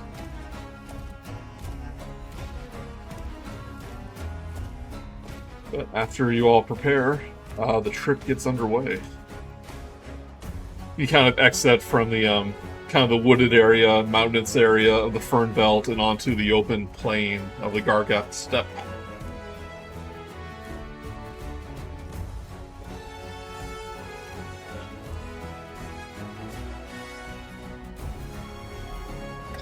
And a few Munch hours. is amazed by the wide open plains. Mm-hmm.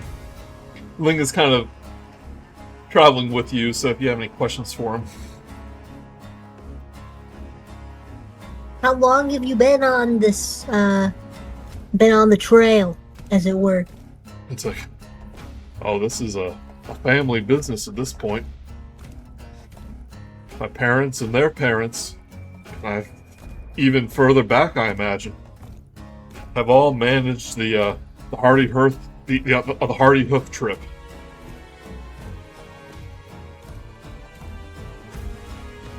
Wow. Couldn't be impressed.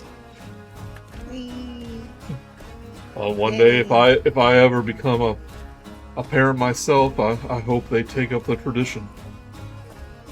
He's becoming more and more like Hank Hill. No, that's good.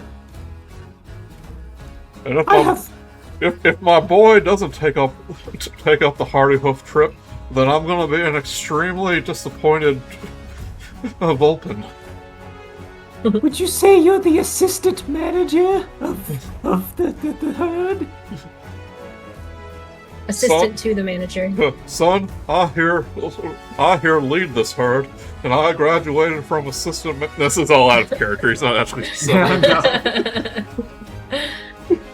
And Dad, I want to be a performer, Dad. I want to be a bard. Dad, boy, I want to be a gargant. Boy, you upset this trip and bring disrespect to your family. Never gets old.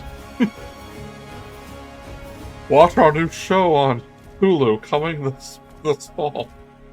King of the herd. King of the herd. King of the herd. It has serious potential. That boy ain't right. That boy ain't right. I have a question for I you. imagine he's like a carpin, like a goat person. This is like, Dad. Dad. Boy. boy. Ling, I have a question for you. Yeah, now he just had that voice. He goes, yes, feel free to ask me anything. What general types of dangers do you encounter on these herding caravans? Just so I can keep my watchful eyes out Well, for danger. Get a window up here too. He goes, it's like, well, always have to be on the lookout for bandits. They usually stay away from big herds like this, but sometimes they catch us unaware at night. There's always the grass beaks. Can always pose a danger if we walk into their territories. They're these large bird-like things. Nasty beak.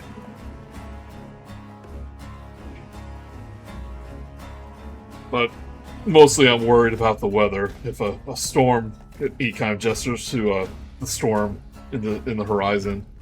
If the weather turns sour, we just may need help with any stuck gargats or other such things like that.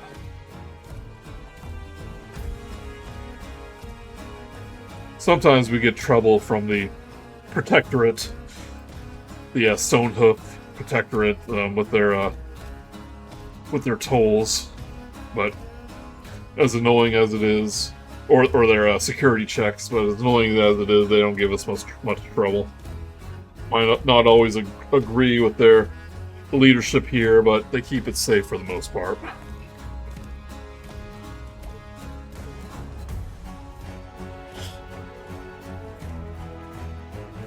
I think we'll be fine. Because I think that storm is more localized going south. You know, I don't think it's gonna come this way. He kind of like licks one of his fingers, puts it up to the wind, and it's like, seems to be going against the wind, which is highly unnatural. That would probably mean it's some kind of magical storm. As you're having this conversation, you can just hear outside Flit just going, wee, yay, and just having the time of his life riding the Gargan. So, I was about to say... Yeah, all right. Oh, go ahead.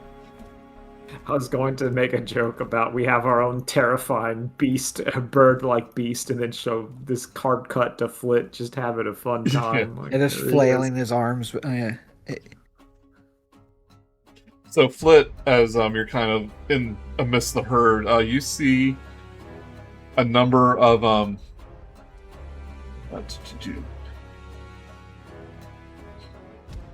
you see a number of individuals that seems to be like herding the group. But to do that, you can see on the image here, they actually run across the backs of the Gargaths. They seem totally unfazed by it. But you see them kind of running up and down, like trying to, like, keeping them in check.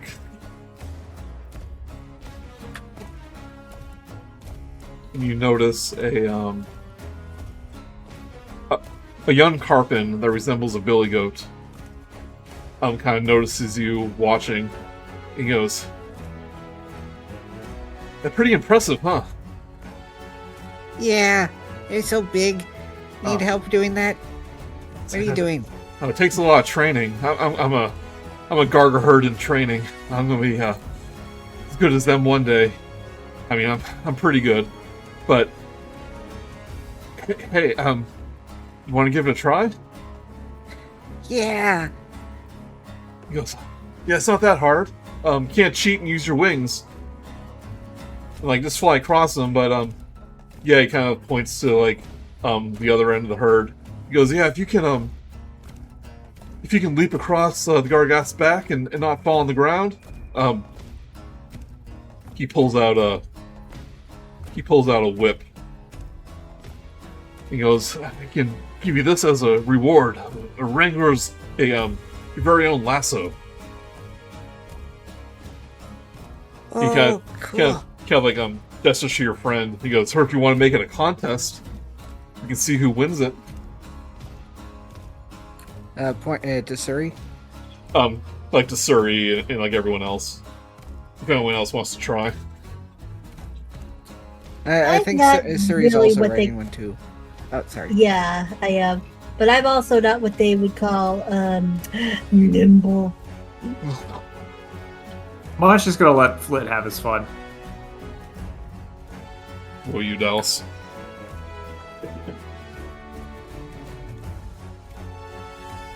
That's what you're gonna try? Not sure. What? You know, Dallas is curious to see how this goes out. What does he need to do? You basically have to run across the Gargath's back to the end of the herd and not fall off. It's kind of how they herd the beast. And, you know, he's offering a magical lasso as a reward. You know what? He's going to try it. I changed my mind. Munch is going to do it. Did I mention it's magical? But before he does it, he is going to cast. Before he tries it, he is going to cast Enhance Ability on himself. Okay. And do Dexterity. Is that basically like a bless? Yeah, I have advantage on any ability check that involves Dexterity. Give me a sleight of hand check to see if he notices.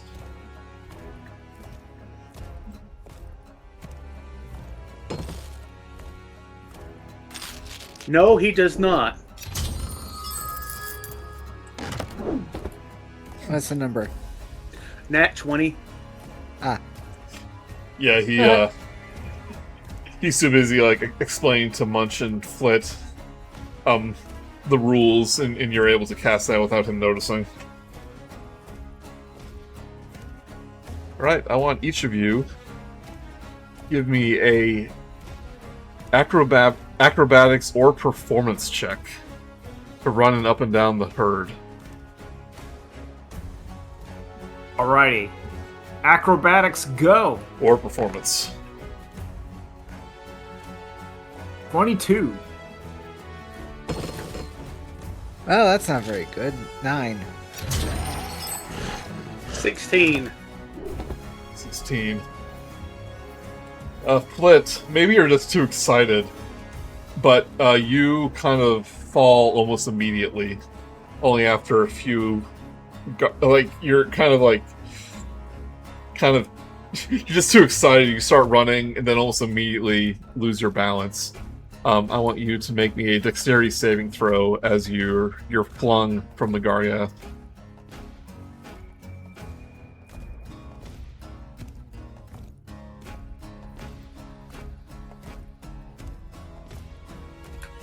Oh, now I roll well. 27. Yeah.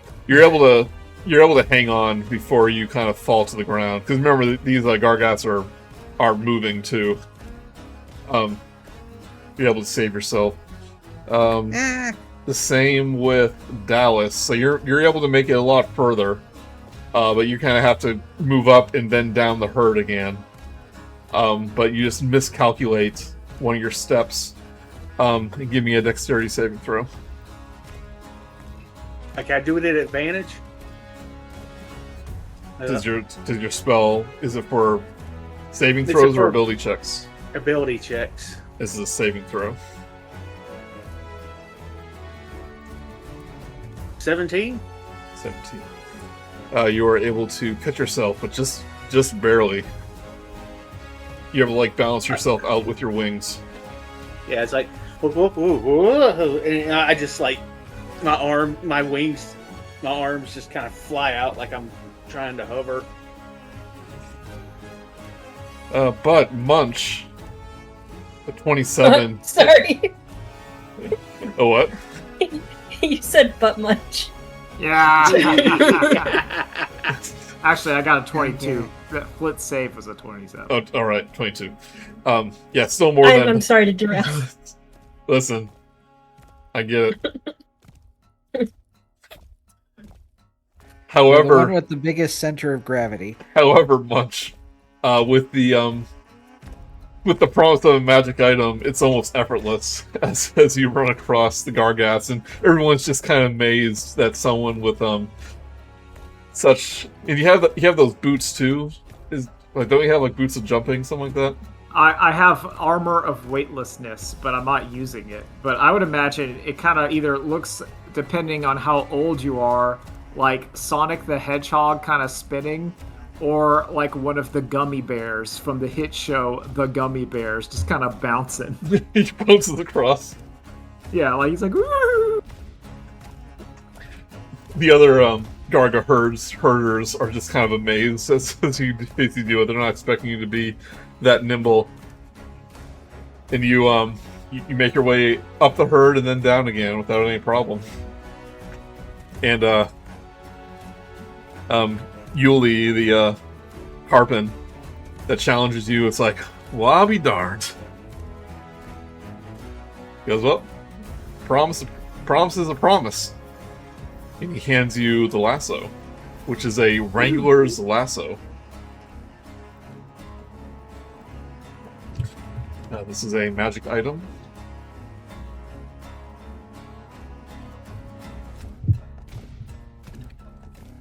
I don't think it requires attunements, but let me double check.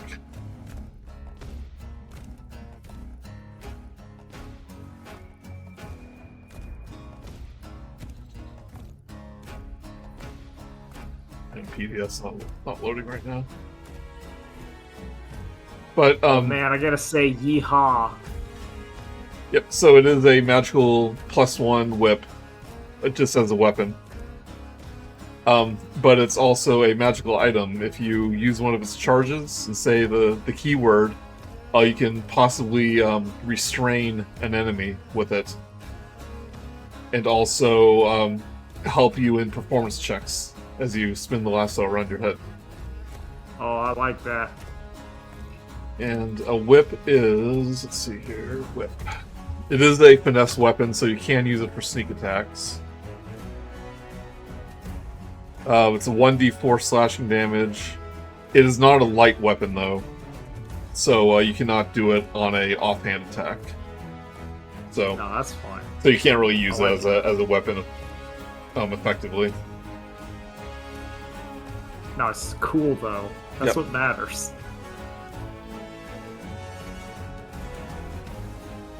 I don't think Yeah, it doesn't do as much damage as my short sword, but it does have 10-foot reach, which could come into play. It does.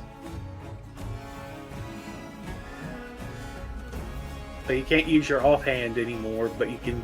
But now you have a 10-foot reach. Yeah, since you have like dual wielder, you can switch it out on the fly without any problem if you need to. Yeah. I'm Indiana Munch. It doesn't require attunement. But like Ling claps. He goes, "Well, that's mighty impressive. I took you for a city folk." Oh, I am. I took a lot of tumbling, child. Well, I can see that. That's quite impressive. We'll make a giga harder of you yet, boy. Oh. How rugged. I'm one with the land. You might call me a city slicker. Maybe we'll find Curly's gold. God, how many people remember those movies besides Yeah. I probably City Slickers 1 is legitimate, still pretty. I don't remember. Comment if you're listening on YouTube Yeah. and you get that reference. I was looking at the analytics on Spotify. I think a lot of them do. Hell yeah. Yeah, but the sequel has John Lovitz in it. I'm The sure. sequel is the superior one. I'm sure I've seen that movie. I just don't remember much about it. This must have been a long time ago. I need to rewatch it. It's fun. I like the first movie. It's delightful.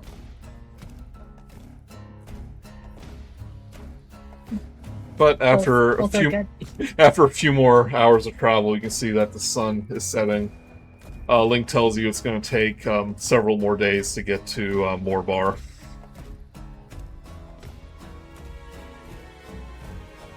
and they set up camp. You notice that since they don't have any carriages to actually sleep and house in, once they settle for the night, they take the long grasses of the fern belt and kind of make makeshift huts out of them, like these, almost like tents. And they seem to be very experienced with this craft. But they're willing to teach you if you want to learn. Be fun. You give me a dexterity check.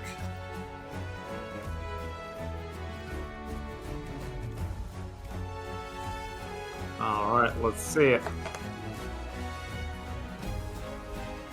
An 8. You definitely need some assistance making the making the tent. So you don't quite get the skill right away.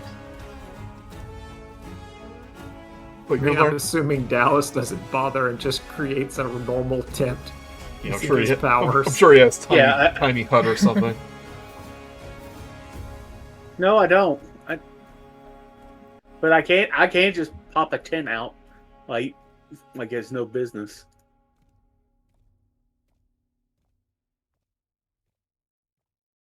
I just have a bedroll, so no tent for me.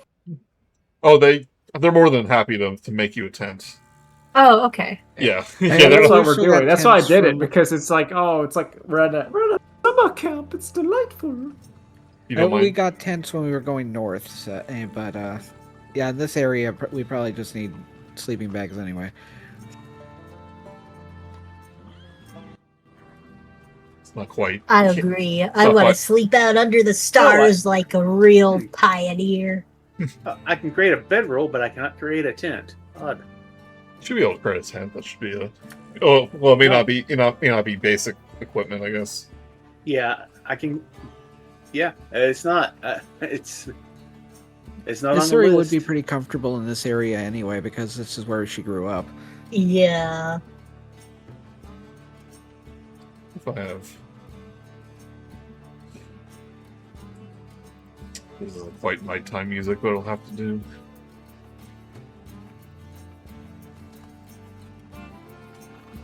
Yeah, I just magic myself up a bedroll.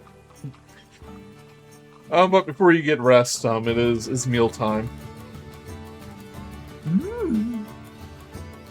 And you do see an elderly Arma Hedge kind of working in a makeshift kind of like the center of the caravan with a large pot of stew.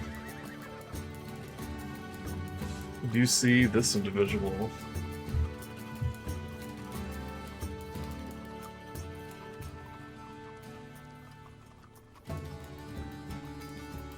Goes, gather round, everyone. Let Nana Artichoke fill your bellies. And don't crowd now. It's customary that our guests are first to get their meal. She kind of gestures to you all. Well, but you guys did all the hard work. Honestly, the Munch you is should already first. there, waiting to be served. Oh no, I insist. Gotta keep You you did serve their fed traditions, Suri. well and strong. Keep those bones healthy and those bodies warm in these cold nights.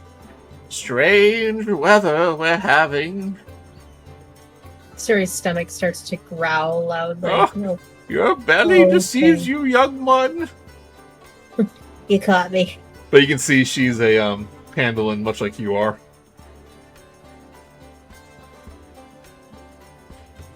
I love her. Yes. Let Nana Artichoke warm those bones. My soup is famous all over the Fern Belt. Mm-hmm. Well, I can't wait. I bet it tastes delicious. Oh, I'm sure it does. Nana's soup never disappoints.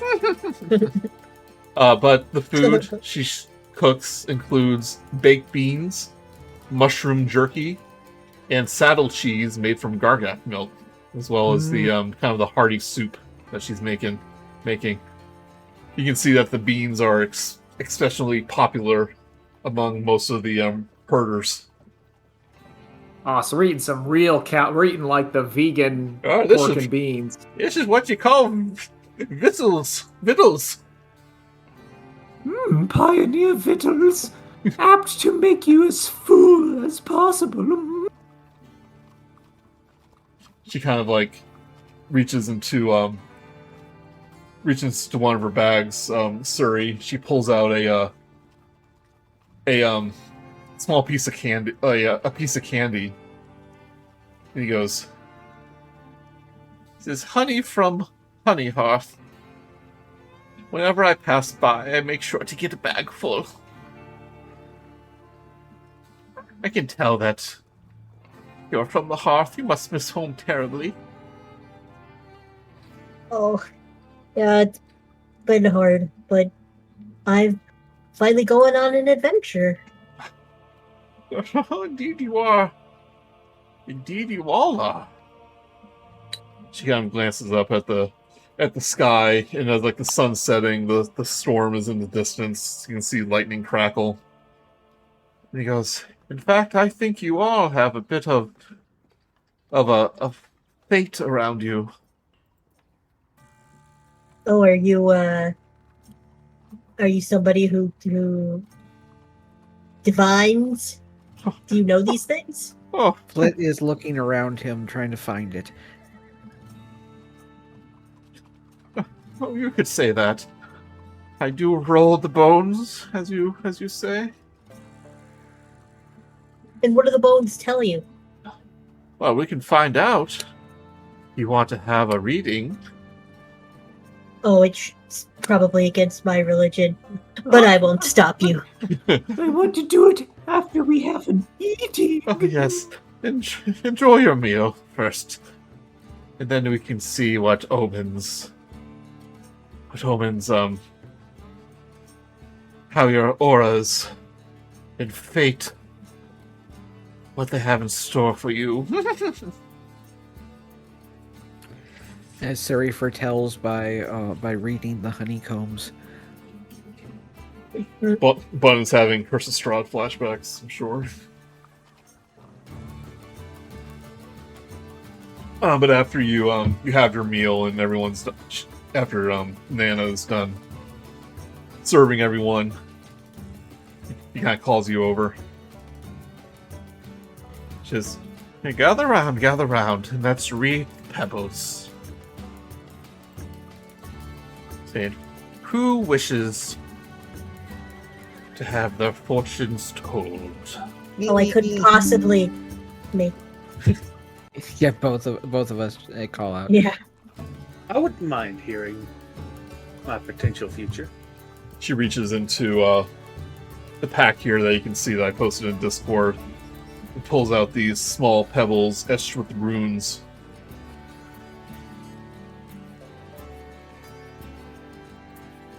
She takes a handful, saying, "Nothing special. Just roll the pebbles. See where they land." So Nana smiles, her snout wrinkling as she pulls out a small sack of pebbles and hands it to you. "Reach in there, my dear, and pull out as many as you like.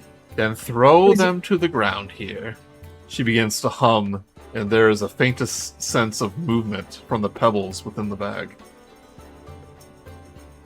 Who's you? Me or... Whoever wants the prophecy, so you're actually going to do the rolling, and she's going to read it, essentially. Okay. What do we need to roll? So, one at a time. First, I want you to roll a d4. Suri first. Thank you. Yes. Okay. 3. You see, like, the slightest of frowns, kind of, like, on her face. She goes, now roll me a d8.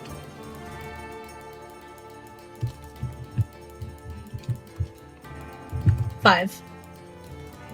5.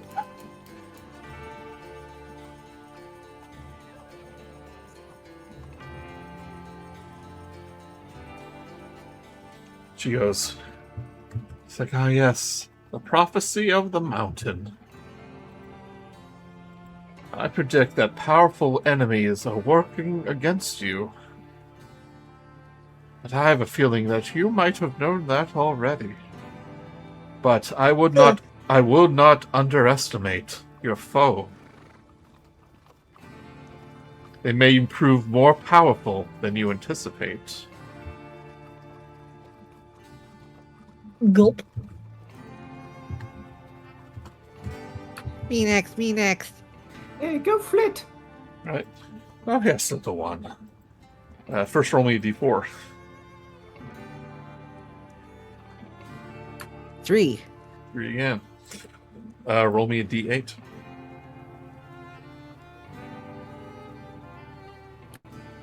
7. So, she goes, oh, the omen of the grass beak. I've got a beak. Saying, I fear that you will be swept up in a terrible scandal. Oh no. A what? You're going to be accused of something.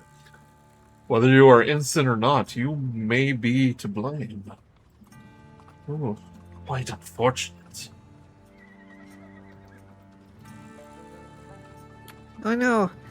I didn't do it. Whatever I did. Wait, what? He looks confused. Hey, Darius, it's your turn. Let's see what happens. Right, roll me a d4. As you reach into the bag.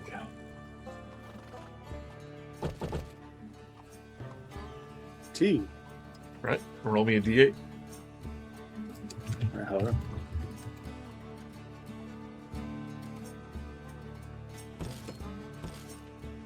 Six. 6. She goes, the omen of the snake. But a better turn of events for you. A better turn of events for you. I sense that you are fated to experience a great transformation. Whether this is physical or mentally, we'll have to see.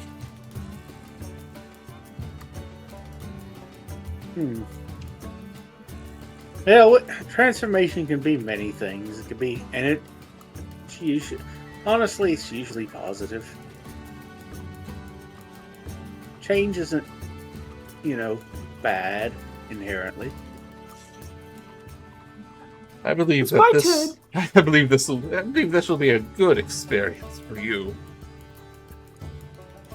And lastly, what of you, Mr. Munch? Delightful.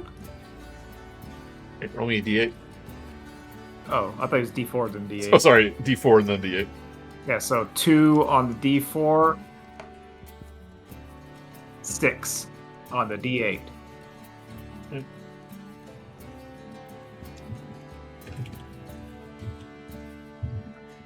Right, d6. The same as.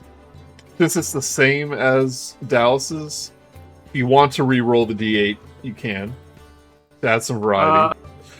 Yeah. Okay. That 8. one's boring. Roll again. His 8. destiny must have had too much on it, you know how it is. Yes. So, yes, the omen of the Garga. They're quite fitting since I saw your little display earlier. Quite impressive. Oh, thank you. I sense that prosperity and happiness will await you one day. Hey, She goes, quite interesting omens indeed. But what you make of them is up to you. How you handle bad situations or how you receive good ones. Out here on the Gargant Steppe, you take what you can get and make the best of it. But it's just all superstition, though, right?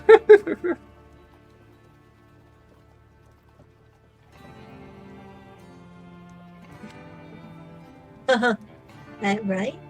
Oh, I don't think so. My life has been going a lot better since I've decided to be a nice person.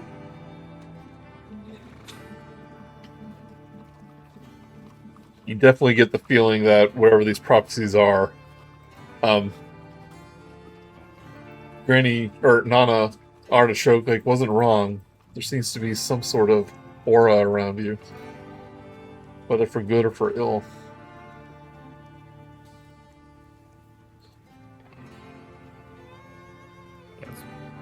It's probably due to all the magical energies that have been washing over us every time we go following this thing.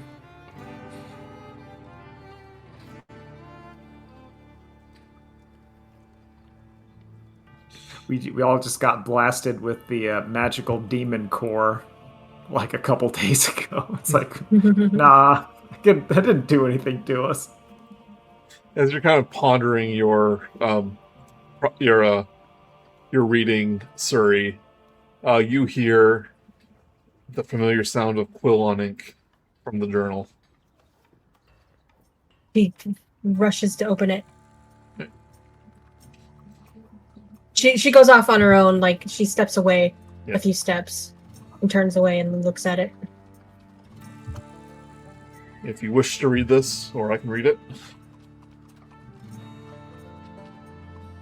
Friends, I hope you are alive. I motion everybody to come near me in the group. Friends, I hope you are alive to read this. Austri and I live. Fizzar has us hostage. He has landed the storm to regather his strength and interrogate Austri. I can only write when we stop and he's distracted. Fizzar is furious that a group called the Fizzars isn't controlling Wesden and that Austri doesn't have an artifact called the Heart of Ice. We head south toward Cleve. Don't know what this monster is capable of, but it can't be good.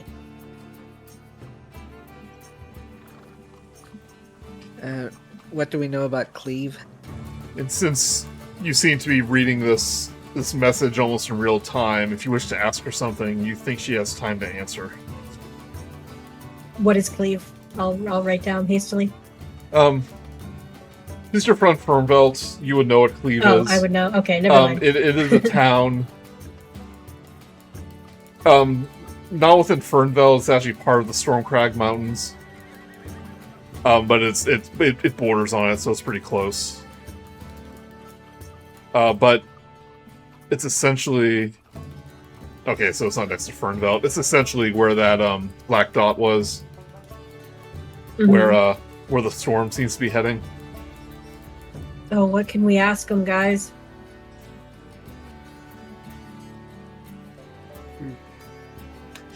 It's we like probably have time for like one question. It's like a popular port. This sea is known as the Spell Sea. The Spell Sea, and it's a common way to travel by ocean to the Tangle Wilds. Otherwise, you have to pass through the Stormcrag Mountains, which can be much more dangerous.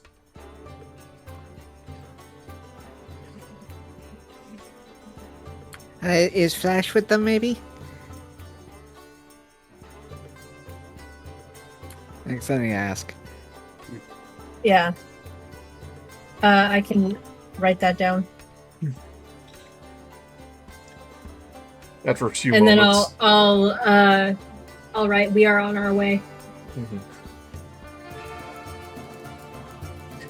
After a few moments, it writes back, Flash is not with us. I think he did something with the Heart of Ice.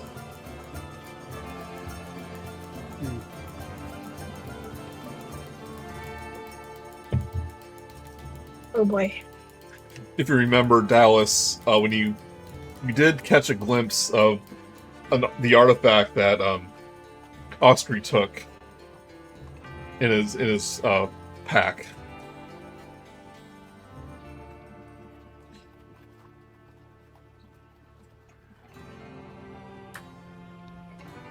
Yeah, because Dallas ended up looking it over, I think. Mm-hmm.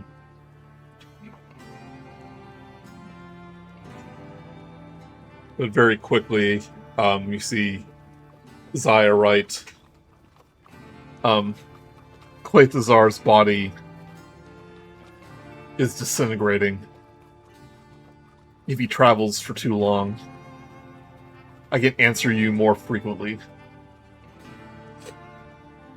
So you think that every night you think you can get more information from her. Yeah. As Fizzar is becoming weaker, it seems. It seems. That I is don't both believe good. it. That's both good and bad. I mean, it's good that he's getting weaker, but then that just means he's getting more desperate. And there's nothing more dangerous. There's nothing more dangerous than someone who's desperate. Suri nods. In agreement.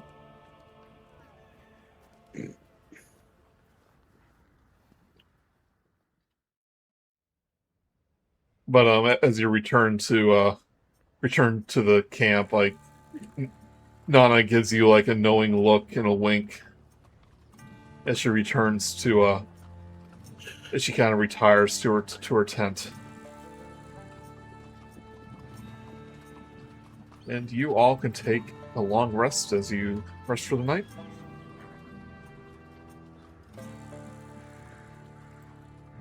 That's where Yay! it's Clicking going. it again.